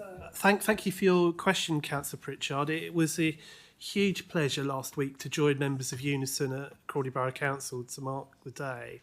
There were some outstanding examples of work being done at the front line of public services, and I want to thank all our officers and recognise that many council workers are working incredibly hard to deliver our services at a difficult time where resources are increasingly stretched. Our housing options team dealing with providing temporary accommodation are one immediate example I can think of. I think the event was a perfect opportunity to express that thanks, and I'm very grateful to the Unison Crawley branch for inviting me and giving the council a chance to show our commitment to our staff. Thank you. Councillor Patel. Thank you. I'm very excited that Goffs Park will have a new sensory garden. I'm sure everyone here agrees this is brilliant news. Can the Cabinet Member please share more details about what will be included in the garden and also indicate when it will be ready for the public? Thank you. Yes, I'm really pleased with this question because I'm so excited about what we're doing in Goffs Park. Goffs Park has in some ways been a neglected park in the past, although it's been kept in good condition, but there was always so much more we could do with it. And we've got a working group which is cross-party and working up ideas and thoughts about the park overall. The sensory gardens at the park is just about due to be opened, actually. And just to let you know that I'm a qualified botanist or something, I'm going to tell you some of the plants that we're going to have. We will have lavender, rosemary, chives, apple mint, marjoram and herbaceous perennials. Now I have to thank our head gardener, Steve Peters, for that information because I rang him today and asked him, but I thought I might get asked this question, so I wanted to appear super intelligent and full of knowledge, and I hope you accept that from me. But we will also have some benches placed and it'll be, so it's part of the overall general development of the park and including looking at the car parking and all those things. So it's, Goffs Park has got a very exciting future. I'm really pleased to be chairing a meeting to make that happen, and a lot of good work's gone in, including getting some consultants to give us some ideas. So, and thanks for the question. It's quite exciting, and go down and have a sniff and a look round. Good.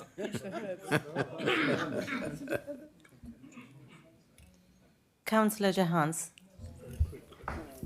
Thank you. There's only nearly 1.5 minutes left. Okay, quick one. Question for Cabinet Member for Leisure and Wellbeing, Councillor Mullins. It should be a quick answer, I hope. I wanted to ask, following the closure of the rest centre at Northgate Community Centre, I wondered if the Cabinet Member could advise whether it is now available for hire again, and will the community centre return to being one of the neighbourhood's polling stations for future elections? The answer to that question is a quick answer, yes. I've had some, like the 12 Blues band getting on to me and saying, you know, yes, Northgate Centre is getting back to normal now. Good. Thank you. Thank you very much. Yeah. Thank you, Councillor Chris Mullins. And we have reached our time for question time. Thank you. Shall I move to the next? I call upon the Deputy Mayor, Councillor Hawth, to move receipt of the reports of the meetings as set out in Agenda Item 6 on page 21 and in the associated supplementary agenda. I move that the reports of the Overview and Scrutiny Commission, Cabinet and Licensing Committee be received. Is that agreed?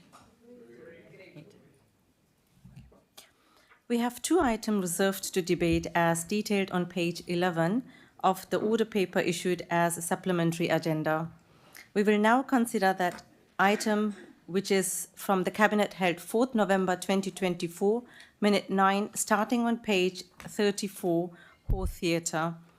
Options, appraisal and contract extension, Councillor Chris Mullins, as the relevant portfolio holder, will have the final speaking rights on this discussion. This relates to a Part B exam report, but I'm intending to hold the discussion in Part A session unless I hear an objection to this approach. No? Okay. That being agreed, here is some advice from the monitoring officers. Members can only discuss information that is in the public domain as detailed within the Cabinet. Minute on page 34. Please do not reference any other financial figures or any contract-related details, including those within paragraphs 6.19 to 6.21 of the report. This item has been reserved by Conservative Group. I believe Councillor Lanza, you are speaking first on this item for debate. Thank you, Madam Mayor. Well, it's good to see a solid decision in this report for a contract extension at the Hawth with the operator there, and I think that's a well-reasoned decision. I think they've done a good job with the Hawth, but I'm bound to observe that this meeting of full council is very different to the one in 2012 when the current operator was appointed. At that meeting, the Labour group in its entirety walked out of the council chamber, which would not have been a good look in a YouTube webcast environment, would it? But I hope people watching it see the difference here. No conservative. Well, no, we haven't walked out on. Got an early start tomorrow. Yes, we haven't walked out en masse in response to your resolution to renew the contract with Parkwood Leisure. But your walkout, which looked more like student politics, quite frankly, also raised a theatrical question, which was this: if all the world is a stage, why were all the comedians in the Labour Party?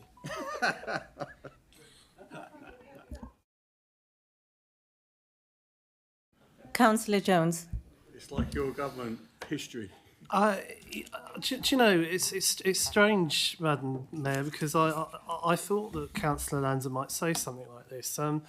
But I would say that people will note that we are at least discussing this decision tonight in public, and people can be viewing it on webcast tonight.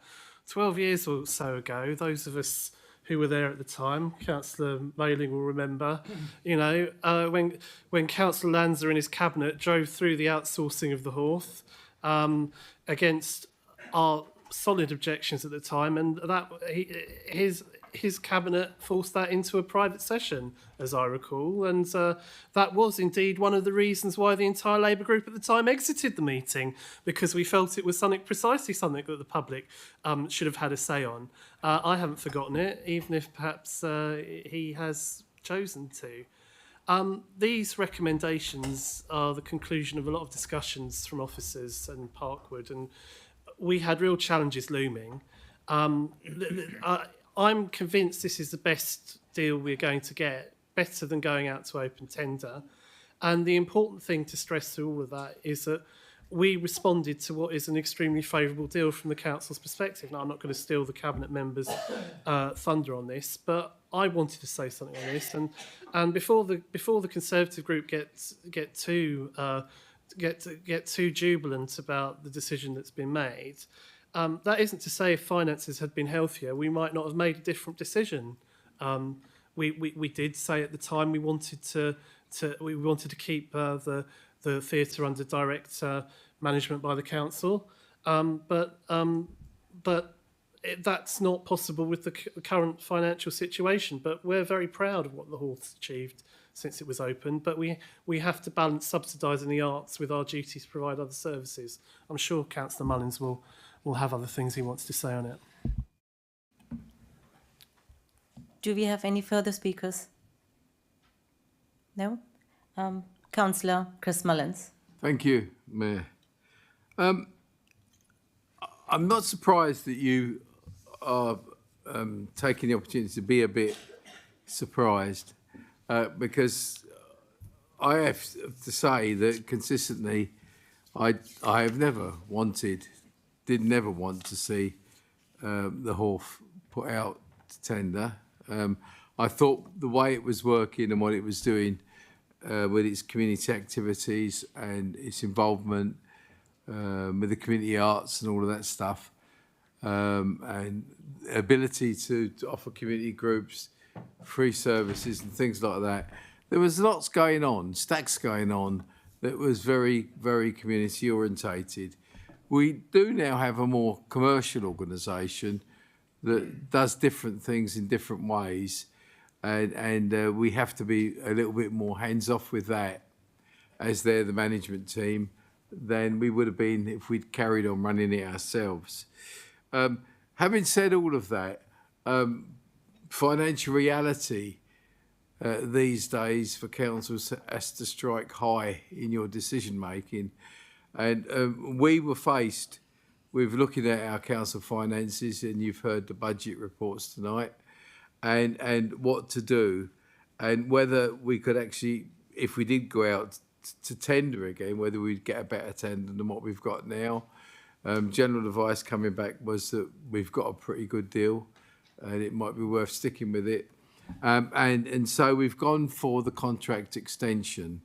It's not permanent, nothing's ever permanent, and there's always a two-way get-out clause at the end of a period, and that is built into this contract in any case. So I think that the deal we can do now, and I can't really get too much into that detail tonight, with Parkwood, should be financially beneficial for the council, and we will, where we can, try to get involved in some of the activity, and certainly using our community days, perhaps as well. We'll look at that and see if there's improvements we can make there. But generally speaking, Parkwood have got a good reputation actually in the theatre world, and it's on that basis that we made those considerations as well. So we've decided to go ahead and do the contract extension, do a new deal with them, which would be beneficial to the council, and in 5 years' time or so, we'll be able to look at the whole situation again, and who knows, the whole world might be different. We might be back to being a wealthy council again like we were, and who knows. But those are dreams you've got to have, and if you don't have dreams, you never make anything. So all of you have dreams about how it could be, and you never know, we might create it. Thank you. We have one more reserved item for debate. However, as the meeting has not been completed within the 30 minutes extension, I will put it to vote as to whether the council wishes to continue for a further 30 minutes. Can I have a show of hands of all those in favour of extending?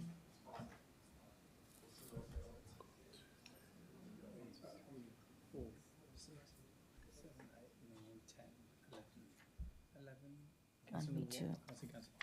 12. So Nawaz, you asked members to check. You asked members to put their hands up high. Ask everyone to put their hands up high. Can you please put your hands higher up?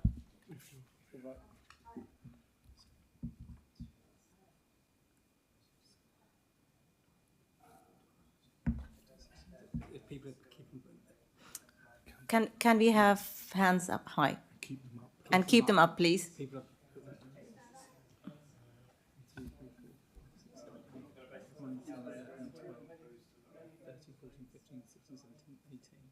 18. So that's the majority.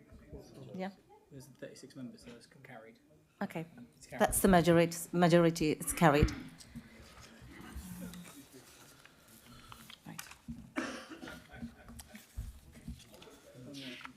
The other one. Page 18. Okay. Yeah, that's fine. Right. We will now consider the final item for debate, which is again from the Cabinet held on 27th November 2024, Minute 6, starting on page 52, Waste Recycling Scrutiny Panel Final Report. Councillor Noyes, as relevant portfolio holder, will be given the penultimate response, and on this occasion, Councillor Russell, as the chair of the Scrutiny Panel, will have the final speaking rights on this discussion. Please note that this reserved item is solely about the scrutiny panel findings and not the related cabinet exempt report. Waste and recycling, changes to collection regime and extension of waste and recycling contract on the same agenda. This item has been reserved by Conservative Group. I believe, Councillor Lanza, you are speaking first on this item for debate. Thank you. Oh, gosh. Yes, so thank you, Madam Mayor. So it almost feels like it's all my fault that we're still here, really, but sorry about that. So I'm referring to the Waste and Recycling Scrutiny Panel. First of all, I'd like to say I think it was really well chaired, and I think that the officer contribution and analysis on that panel was excellent. The data that was brought to us and the optionality that was tabled was really impressive. I think all members made a good contribution as well. So I'm going to refer particularly to recommendation G of the panel, which I think is one of the most important. And it says, reflecting the changes proposed in the National Waste Strategy and the potential for changes to the collection regime to significantly impact on recycling performance, the panel supports moving to the following. So that is, well, this is subject to cabinet consideration, obviously it was, but separate weekly food waste collection and fortnightly resident waste collection. So that was after a lot of discussion. But I mean, I think it's the right thing to do, and I really do hope it happens. I'll make an observation that I've made previously, that I do think there was an earlier opportunity for action, policy action at least, particularly when the council was under no overall control, because at that point there was not really much opportunity for point scoring, and we could have moved rather earlier to a fortnightly collection, possibly even a complementary separate food waste collection, because we're a little bit of an outlier, and this feels to some extent less optional than it should have been, because we've got the National Waste Strategy pushing us in a certain direction. Nevertheless, I don't demur from any of my earlier comments about the effectiveness of the panel and the outcome, and I think it's the right way forward, and I hope it's a policy we actually adopt. Thank you.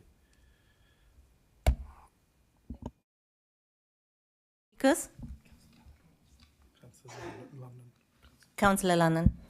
I just wanted to quickly comment on Councillor Lanza's comments about why we didn't do this sooner. And my memory of the time is that we've known this waste strategy policy from the government has been coming for actually quite a while, and maybe some of the people in sort of late 2020 and early 21 wanting the government to get on with it, but other issues for the government were maybe delaying the strategy. So that's my recollection of why this wasn't a decision around this wasn't made at the time, because actually I think decisions around the funding were made at the time from my recollection, but it was more of a we needed to align with what the government was going to do with a strategy nationally, and we rightly as a council decided to wait for that strategy to be borne out to then make a decision that aligned with the national strategy. Just to give some further context on that point. Thank you. Any other speakers? No? Okay. Councillor Noyes. Yes, thank you very much. As we all know, this is legislation which came in from the previous government, and we're bringing it forward. It was looked into significantly, and there was a scrutiny panel who had 4 meetings and provided a very good report on this. And way forward, it's not going to be easy to implement, but we will do it. And yeah, I think that's about it. Thank you. Russell. Thank you very much. And at risk of saying it again, thank you very much for the kind words that were said about the chairing. I think what I would say is that I've had some scepticism coming in as a councillor fairly recently. And it's interesting that Councillor Lanza mentioned about the point scoring. This really wasn't the case in this committee, and it was an absolute pleasure to chair it. I think we had mature and sensible debates and discussions, and I was absolutely delighted that we came out with a unanimous recommendation. But it is just a recommendation. I think what I would stress to every single one of the members in this room is we've talked about issues of climate change, of crisis in nature, and nature emergencies.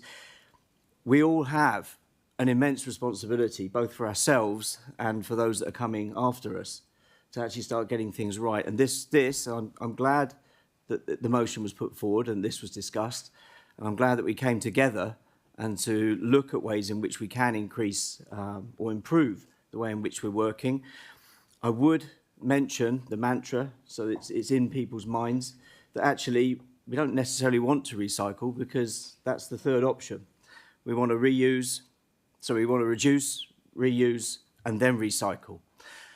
And every one of us has a responsibility in this room to help share that message and share the changes that as a council we're going to be making to the weekly collection. And I hope that all of us will pull together to help our residents understand their role. Some of the discussions we had, we looked at places around the globe, and some of us have had the experience of living abroad, see how the individual actions that people can take can make an enormous difference to the way in which recycling and waste collection actually operates. So thank you again to all those that worked on it. Thank you to those that came and spoke to it. It was an absolute pleasure and a privilege to chair it. And I hope as a council we can move forward together to improve as best we can the service that we're offering to our residents. Thank you very much. Thank you. There is no further supplementary items of business. I declare the meeting of the council now closed, but I would like to invite councillors to join me in the Mayor's Parlour for pre-Christmas drinks and nibbles. Thank you.